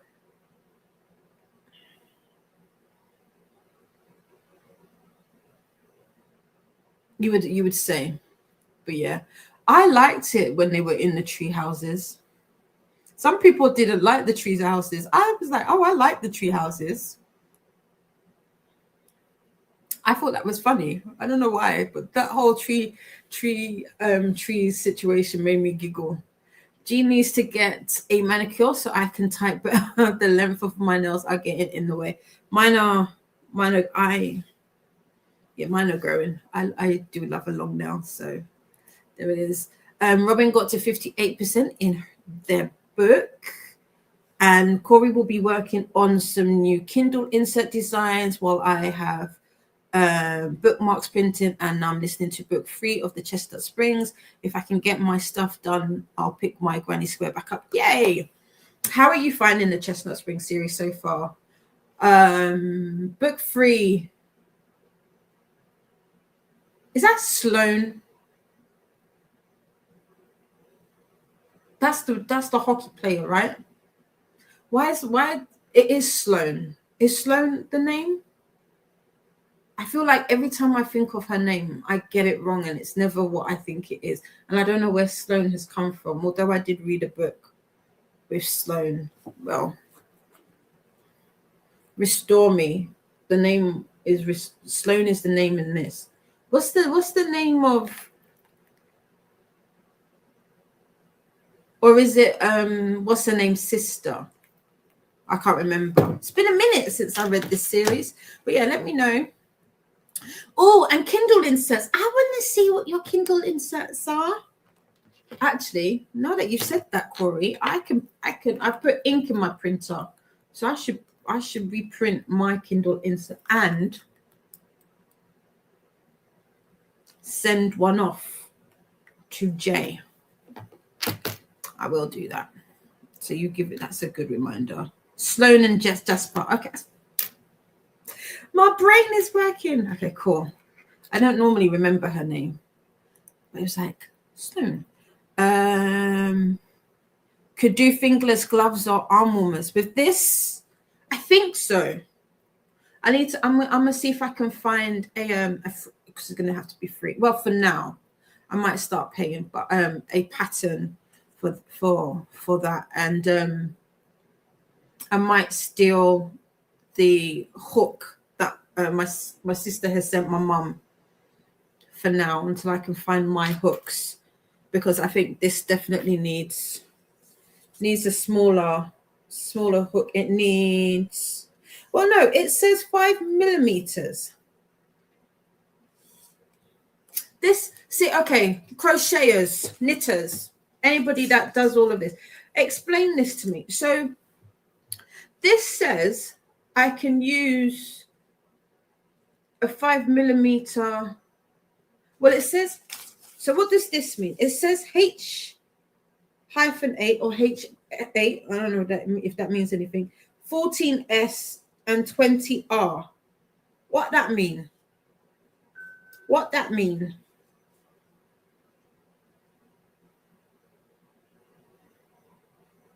That's what it says.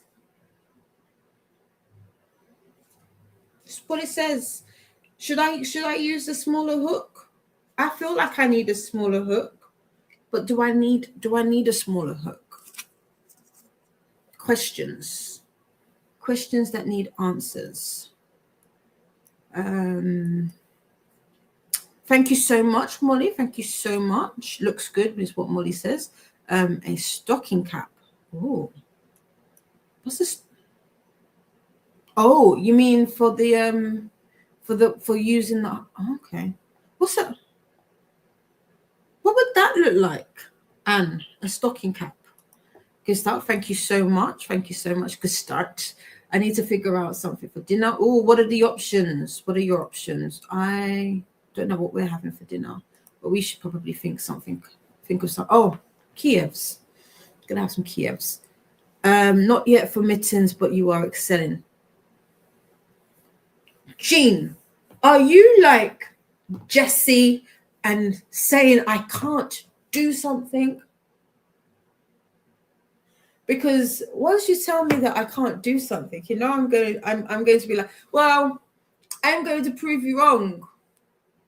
But yeah, no, I'm not ready. I don't think I am ready for mittens, but I am ready for a hat. I'm going to make a hat. I've seen some patterns that I feel like I could do. It feels comfortable because they're all like double crochets. So I think I could do those quite easily. So Molly Dot says Chulock, antagonistic sisters on the phone. One says, humph, you shall Chulock one of these days.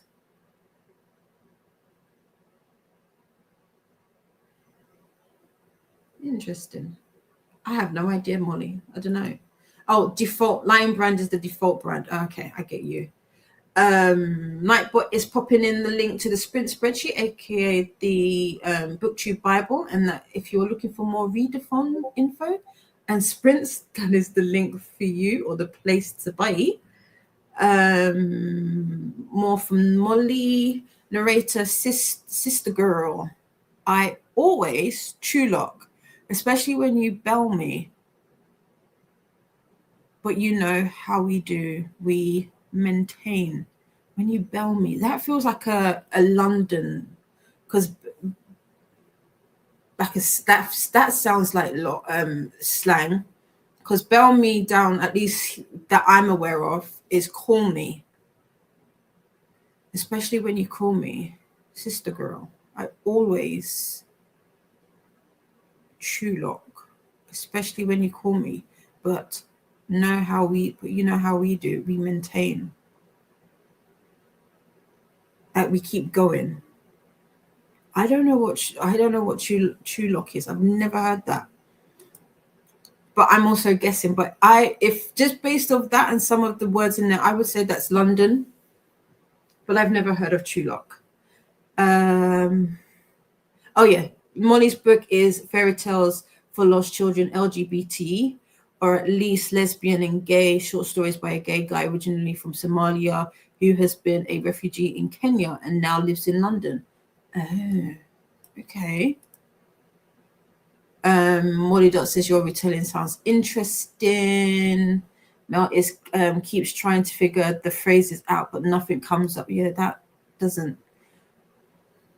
I'm not getting it either. Gina's asking what Molly Dot is reading, and that's above. I just did some more searching. So bell me, media, call me. So using context clues and some things I found, I think it means talk there. I was going to say chew their ear off, as in talk too much. That's from Mel. Thanks for trying, Mel. There's another unfamiliar words and phrases, but context helps more with these ones. Yeah. So basically, roughly like, I talk too much a lot, especially when you call me. That works. But wait, because so maintain is almost a similar verb, but we move, like we keep going. Yeah, I would say that works. And that could be it. And it was the first speaker who called the narrator. There you go. Nightbot is letting you know that they are a bot. And just a reminder to add a space after the /period when typing, so it doesn't get mistaken for a link. I'm glad I could help somewhat, Molly. Yes, Stoneman and Jasper, ballerina and hockey. Yes. I need to get back to washing up, sadly, but I will no doubt be back next Saturday with dying. Yes. Oops, we jumped. I was reading Bell Me as something akin to annoy me or put me down. No, if it's London, it's call me. Yeah, bell me. Like ring me. That's pretty much where it's like ring bell. So ring me, call me. Chris! Swinging by to hit the like button. Hope you're having a great day. Thank you so much. Chris is sprinting now.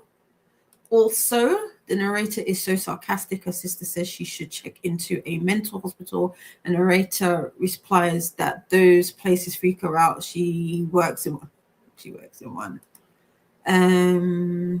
Is it telling you how many stitches per inch? Oh, it is telling you how many stitches per inch. Oh. So what? 14S is what stitches? So 14S, is that 14 stitches? And is 20 rows? Is that what that means? What's what's... oh, is that -8? Jean, I'm gonna send a picture, and then you can tell you can explain it. Maybe that's what I need, and then I'll understand. Just because it calls for a hook doesn't mean it is the right science proof. This is true. I'm learning that. I'm learning that quickly. I'm going to check some yarn later today, see how much it is here. Do it, Anna. Do it. It's fun. Corey's first project was a hat. Did a YouTube video. It can get boring, but it's good constant practice and learning counting. Yeah, I'm learning that. It's fun. I was about to show. Ooh, you almost got me to show you. But I know when I was doing it with Paula, I was like, this looks like a hot mess, and I couldn't see it. But after practicing and doing it, I can actually start seeing like the patterns and the shape coming through. But that was after frogging it so many times, doing it again, taking it out, doing it again, taking it out and doing it again. So, oh, I can actually see something here. Thank you so much. Yes, leave me a voice text. I appreciate that. Molly Dot says, ha, you were right about call me, Mel. Yes. Alicia says, Google says true lock, this likely refers to clenching the jaw or grinding teeth, often caused by stress, anxiety, annoyance, or biting back angry words to avoid a scene.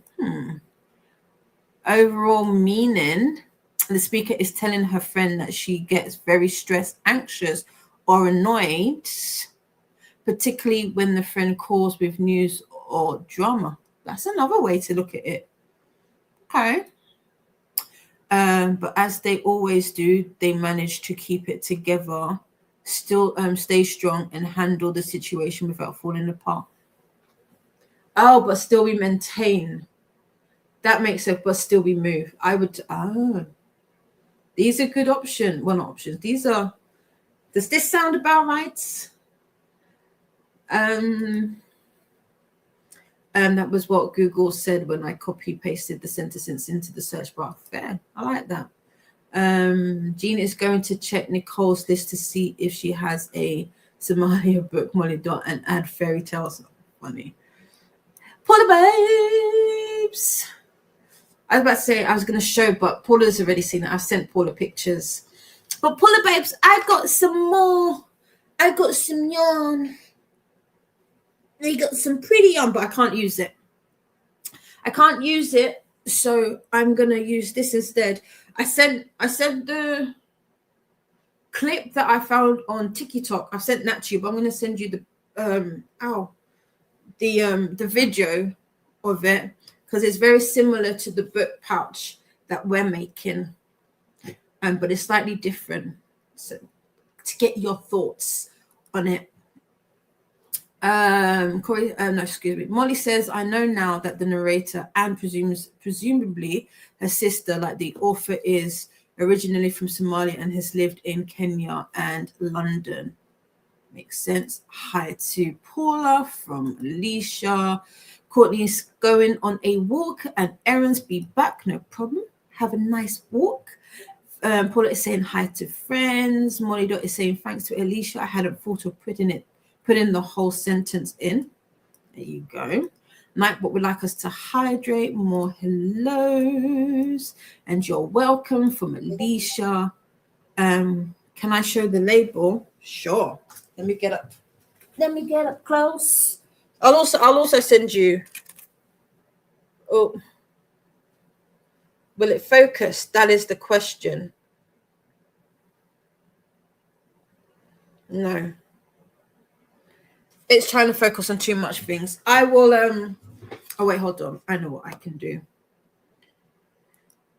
I know what I can do instead. Maybe if we do that.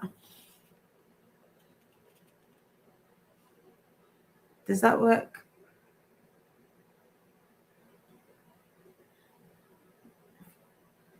Is that helpful? And that was what it was. But yeah. Does that help, Jean? I don't know if you could see it. You can't see the numbers very well. It's not much difference. It's not much difference. But yeah. Nightbot would like us to do the YouTube-y things. I was just going to ask you for a picture. Yeah, I'll send a picture as well. Where is Nicole's list, Jean? I think Jean's just making one and sending it to her. Hi to Paula. Hey, Paula love from Mel. And Paula is saying hi back to Alicia, Molly, and Mel. Why can't you use it? Because it's soft and it's thin. And I don't have the right hook, so I can't use it. This hook and that yarn do not mix. They're not plain ball. I tried earlier, and I was frustrating myself, so I didn't like it. So I want a smaller one. Ari maintain. The sister replies, no, sis. She says, you maintain while the rest of us carry bear burden. Oh, that's London. But bear burden, he says slang that I don't even. So bear mean,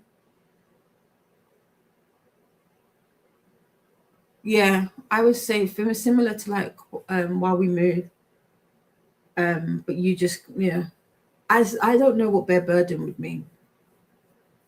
I guess when you put all together, but yeah, I would say that is based in London then. Just off of that. It'd be funny if I ended up putting the whole dialogue in. Dude, I've done that before. That was how last week when I was looking for that phrase that people, when we were looking for the book, when the guy was looking on so what the old gentleman was reading on the plane. I put the whole thing into Google and it gave me some stuff. Nightbot would like us to take a moment to stretch and move about. I'll just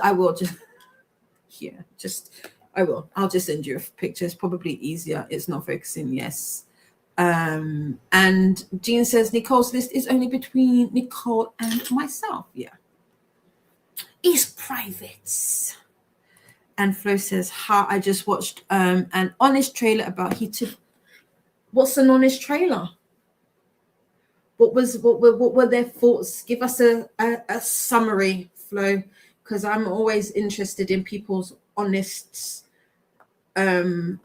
thoughts. Was that honest trailer?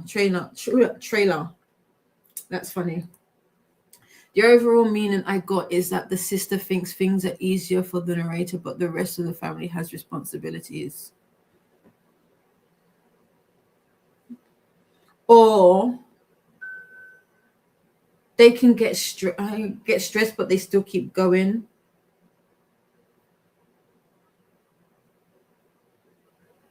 Something along that line. I don't know. We are looking for Sudanese authors if you have any suggestions. There you go. And with that, we have got to the end of the comments. The next sprint is going to be our last sprint. As I said, we will be heading over to Paula Babes at 7 p.m. Paula, do you have your redirects on? Because I'm gonna redirect everybody to you once we finish here at 7 p.m. Let me know, and I will get that. Or actually, are you doing sprints today? How is Chris? I hope Chris is doing well.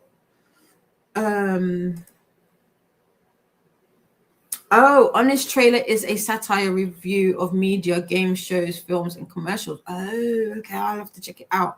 Time to email the author and ask what they for real. Can you just clarify what you mean here? Because Google is not helping. And Suriname, Name? That is not how you say that. I know there's a way you pronounce it. I don't know though. Is another country we are looking for. Okay, cool. On YouTube, cool. I'll have a look. I don't think I have come across it. I've seen a lot of stuff though. Let me know if you are looking for other African countries, Jean. I found a couple more from the Horn of Africa, though I haven't started any. And here is the link. Thank you, Paula Babes. Thank you. I do have them on. Perfect. I will do that. Right. So what are we going to do? We're going to do a quickie. We haven't done a quickie for a minute. So what is a quickie? 50 minutes. We're going to do 50 minutes. Not short break. We want this one. We want this one. Oh, I'm using the wrong thing. I'm using the wrong. There we go. The wrong keyboard. I missed the Sudanese request. I'll check. I think one of my recent finds is Sudanese. That's what she said about that. Nightbush is letting you know about the chat. Is this Suriname? How do you pronounce this? Am I saying it correctly? I feel like I'm not. I feel like there is a way you pronounce it and I'm not doing it properly. Is on my list to find too. I want to read something from each South American country. Nicole has already done 2 picks on Fable for those looking for a book club. Nice. We got the sprint spreadsheet link here. And finally, Anna says, I have to go get lunch. Talk to you later. Thanks for the sprint. No problem, Anna. Enjoy your lunch. And with that, we are going to head into our final sprint of the day. Let's pop that banner on. Let's pop it on. Jean Sister Molly, if you could find for Tongo, that would be helpful. Suriname. So Molly says Suriname as if there isn't an E, but I don't know if I'm right. Okay, fair. I might have to look it up in during this sprint. But we have 50 minutes. Have a great sprint, everybody. I will see you when the time is up. Happy sprinting.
Welcome back.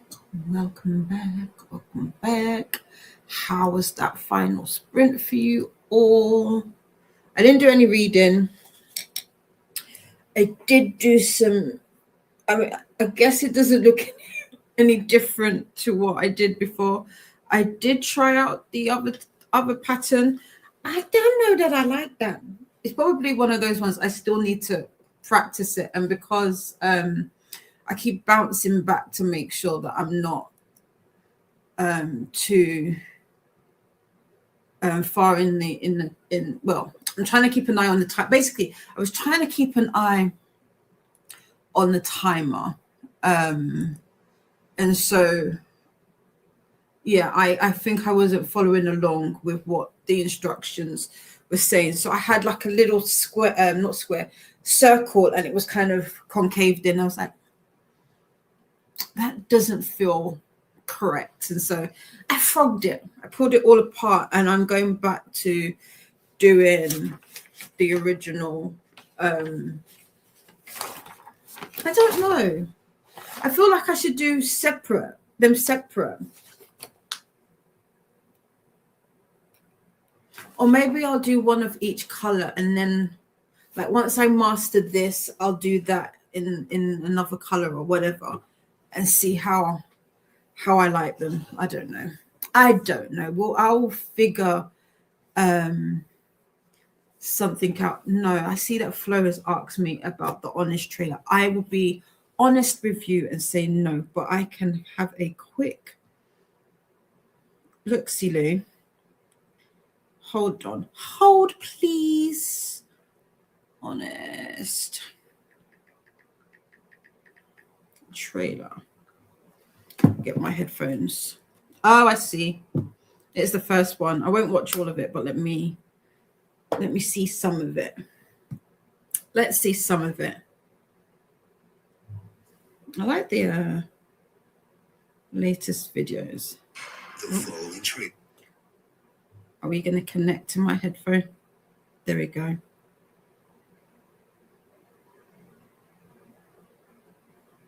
Rated P, rated probably. Wait. On a streaming trailers fandom.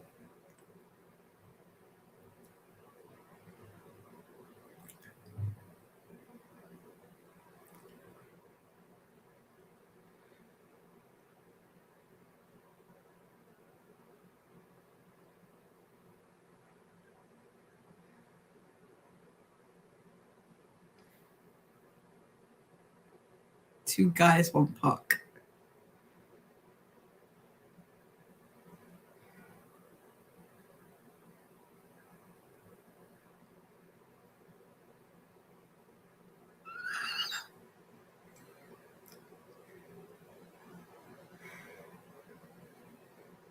It's the drawl at the end. Do they do that all the time, or is it just specific to this trailer?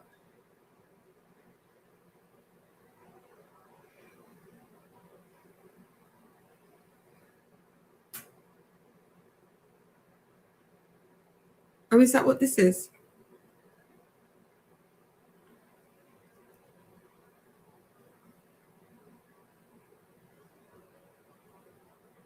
Okay, I'll have to. That I've not seen this, but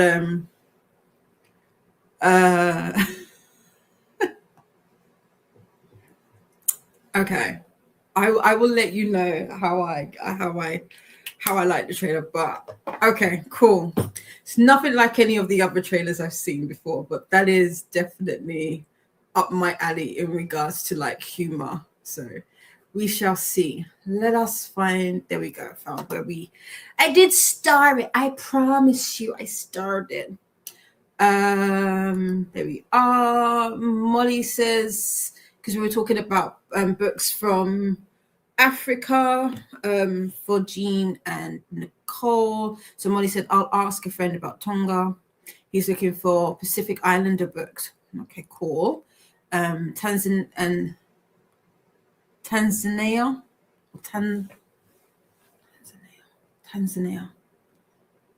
Why does that sound wrong on my tongue?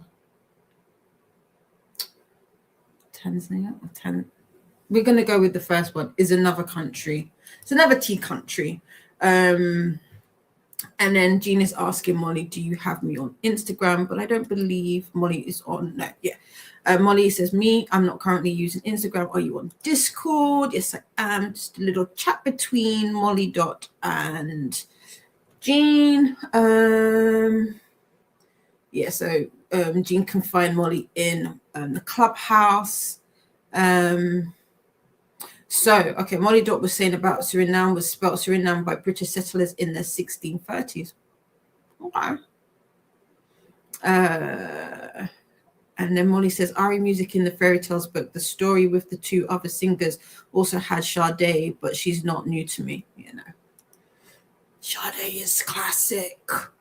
Added you as a friend in Discord, Molly. Hearts from Molly. Jean says, for everyone, info. For everyone's info, Nicole is looking for authors that are born in, live in, heritage, or set in. We have prioritized the order in importance. There you go. For all of us nosy people, be like, what are they doing? There you go. And Nicole is looking for own stories, but simply stories set in the country. There you go. And I'm talking of Nicole. We've got Nicole saying, hey, home and safe and sound in Paddington. It was a great day hanging out with you all, and thank you. No, I want you to come back for having me as a guest. No problem. Always welcome. Open invitation, always. Jean says, hey, Nicole, Molly Dot has a couple of suggestions for African books. Awesome. Thanks. And Double and Jen says, of course, it's the last sprint. LOL. Your timing is impeccable, Double and Jen. But hi, how are you, sweethearts?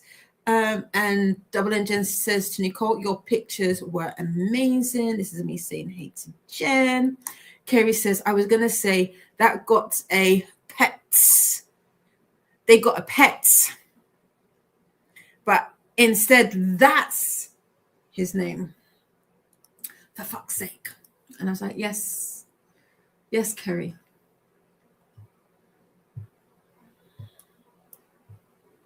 Yeah.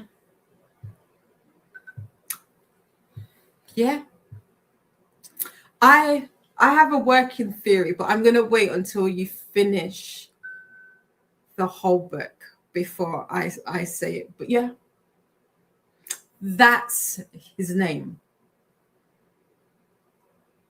That's his name. That's why I could give the book 5 stars, because I was like, what? But yeah. Hey, Jen from Nicole, and what's it? Nicole Babes. I'm not sure at what point it happened, but I love them. Yeah. Just I do you know what, Kerry? Now that you said that, I don't know when it switched either, but keep going. Oh my God, keep going. Have you made it to the tavern yet? I'm just going to say that. Have you made it to the tavern? I'm sure if you've made it to the tavern, if you know his name, you should have made it to the tavern, I think. And Paula is asking Nicole, did Dee Dee pinch your bum bum? I did. I copped me a feel. I squished. Yes, I did. Jen has started prepping more tote bags for the vendor show and ate lunch, chicken sandwich with fries. Ooh, nice. Ren made it to 28% in Queen of Faces. You're more than welcome, Ren. And Flo was asking, did I get a chance to watch? And I hadn't at that point. Hey, gorgeous Paula. How are you, hon? Hey, hi, Nicole. Jean has suggestions via Discord. I spent the sprint talking to Jean and looking for book suggestions. Nice. Nightbot would like us to take a moment to stretch and move about. Paula is good. Upset I missed the beginning of Dee Sprints. To see you again. No. Can always do a replay. But we were like, we need to do something. So Because eyebrows. Flo says, I think the tone of the voice as to that. Right? I do too. Mel says, didn't read that last sprint, LOL, just doom scrolled. Unfortunately, sometimes it happens. It happens sometimes. Molly has been getting a little confused. I briefly put Tasmania on the list of African countries. It's in Australia. Now, I know that one, yes. You are more than welcome, Mel, sweetheart. It is. Yes, I haven't been around for the last couple of Mondays, but I am back. I'm back. I will be back on Wednesday as per for all day sprints starting at 1 o'clock. So the same time we started today, I will be back on Wednesday, and we will be going all the way through until about 11 o'clock GMT. Jean says to Nicole has a favorite. Is saying Nicole has a favorite book club for reading around the world. Jean, can you do me a favor? Although you technically don't have a shield, because you are special, because you're an angel, should be able to post links. Can you try that for me? If not, I need to give you, because I think it was when me and Paula, we was trying to sort something on YouTube, and so we did some stuff. We got rid of wrenches here and then. I've just realized you don't have a wrench, and I'm like, or a shield or whatever it's called. But I know that I was changing some things here and there, and I think you're one of the ones that I did that for. But you should still technically be able to post links. So if you can try posting the link for Nicole's Fable book club, that would be fantastic. If not, I will get that changed, and you can be back to wielding a shield or a wrench, because you'll have the authority. And says Nicole suggested The House of Sugar Beach by Helene Cooper. It is set in Africa. Ooh, where in Africa? Hi to to the Gens. I love that from Molly Dot.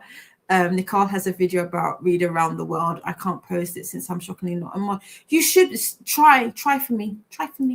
LOL Money from Dublin Jen. Nightbot is telling us about the chat, and also popped in the link to the sprint spreadsheet, aka the BookTube Bible, if you're looking for more sprints for today. And or readathon info. Bear in mind, I said I was going to set the redirect. I did forget to do that, but while we are here, let me do that. I can do that very, very quickly. What do I need? I need edit, so that we can make sure that we head on over to Paula, babe. Where are you?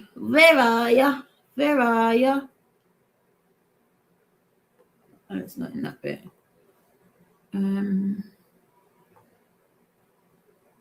There we go.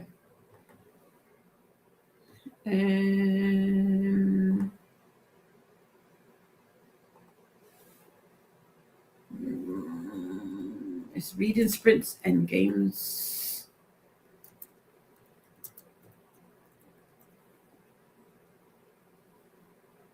I think it's this one.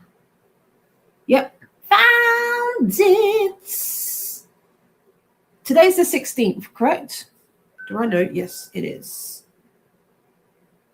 Save. That's all done. Bish bash bosh. Whose contact info are you looking for? Nobody's. Stop. There you go. Chloe says, hopefully be able to finish it tomorrow. I need to step away from PC soon. No problem. I hope you have a lovely evening. Jean says, for Read Around the World, there are a lot of countries I have never heard of. Fair. Happens. Is there more than one tavern? Because I have been in one of them at least. No, I think there's one. Just the one. Molly says, I'd like to eventually read a book from every country in Africa, but I'm certainly not going to manage it in 1 year. Every country in the world would be a lifetime goal. There you go. Oh my God, that's his name. Yeah. Like, you don't, and the thing is, it's, you know, I feel like they might have dropped breadcrumbs somewhere along the line, because you're like, no,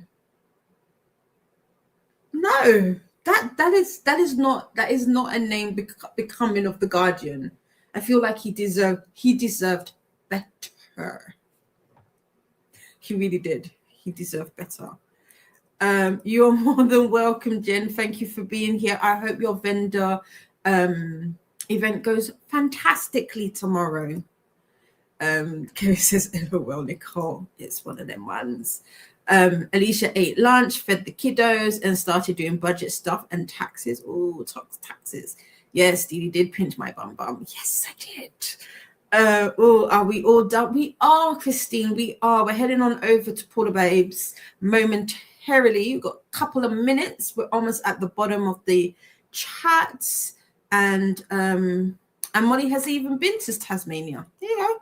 And you still thought it, that's funny. And you even still thought it was in Africa. Hilarious. Nicole is saying thank you to Molly. I appreciate it. The only African country I've been to is Morocco. Ooh, I've never been to Morocco. Have I? No, I haven't. I would like to go one day. And Molly says, you are welcome, Nicole. Jean will try. I may miss some of Wednesday. I have church and a doctor's appointment. No problem. I hope that goes well for you. The House of Sugar Beach is in Liberia. Oh, okay. Nice. The House of Sugar Beach is by Helene Coupier, and Anne's mentioned that. And Jean says to Nicole, I can't find your Read Around the World video.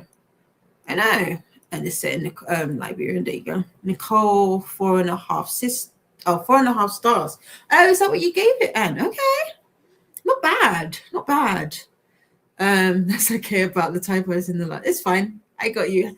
The House of Sugar Beach by Helene, excuse me. Or Helene Cooper.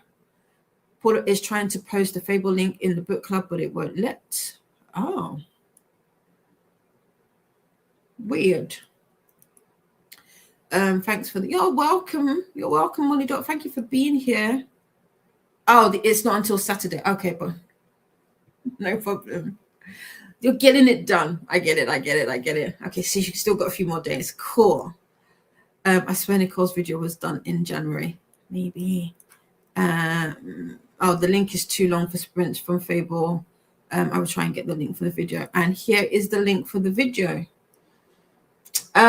Jean, can you try posting a link to Paula's sprints for me? I just want to test it. If you can't, I need to change it back because like I said, we were doing something. We were trying to do some admin stuff on both our channels. That's my channel and on Paula's channel. And when I did it, I know I changed some stuff. And then when Paula did it, stuff happened, and then some mods got kicked and booted and this, that, and the other by accident. So I just want to see. Nightbot would like us to hydrate. We've also got a snack break reminder. Just remember to make it nutritious as well as delicious. Nicole had I had to have a name change from what it said in the video, as there was a person that has diverse sprints or spins. I had to change it to global spines or spins. Nicole, help me out. Nightbot would also like us to take a moment to move about, and if you can use that time to go and have a little tinkle. So, bathroom break and all of that. And also do the YouTube-y things. Don't forget to make friends with the like button.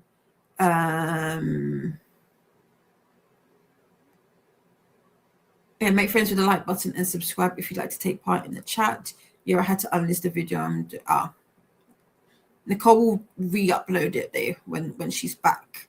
I posted but doesn't be okay. It doesn't like it. All right, no problem.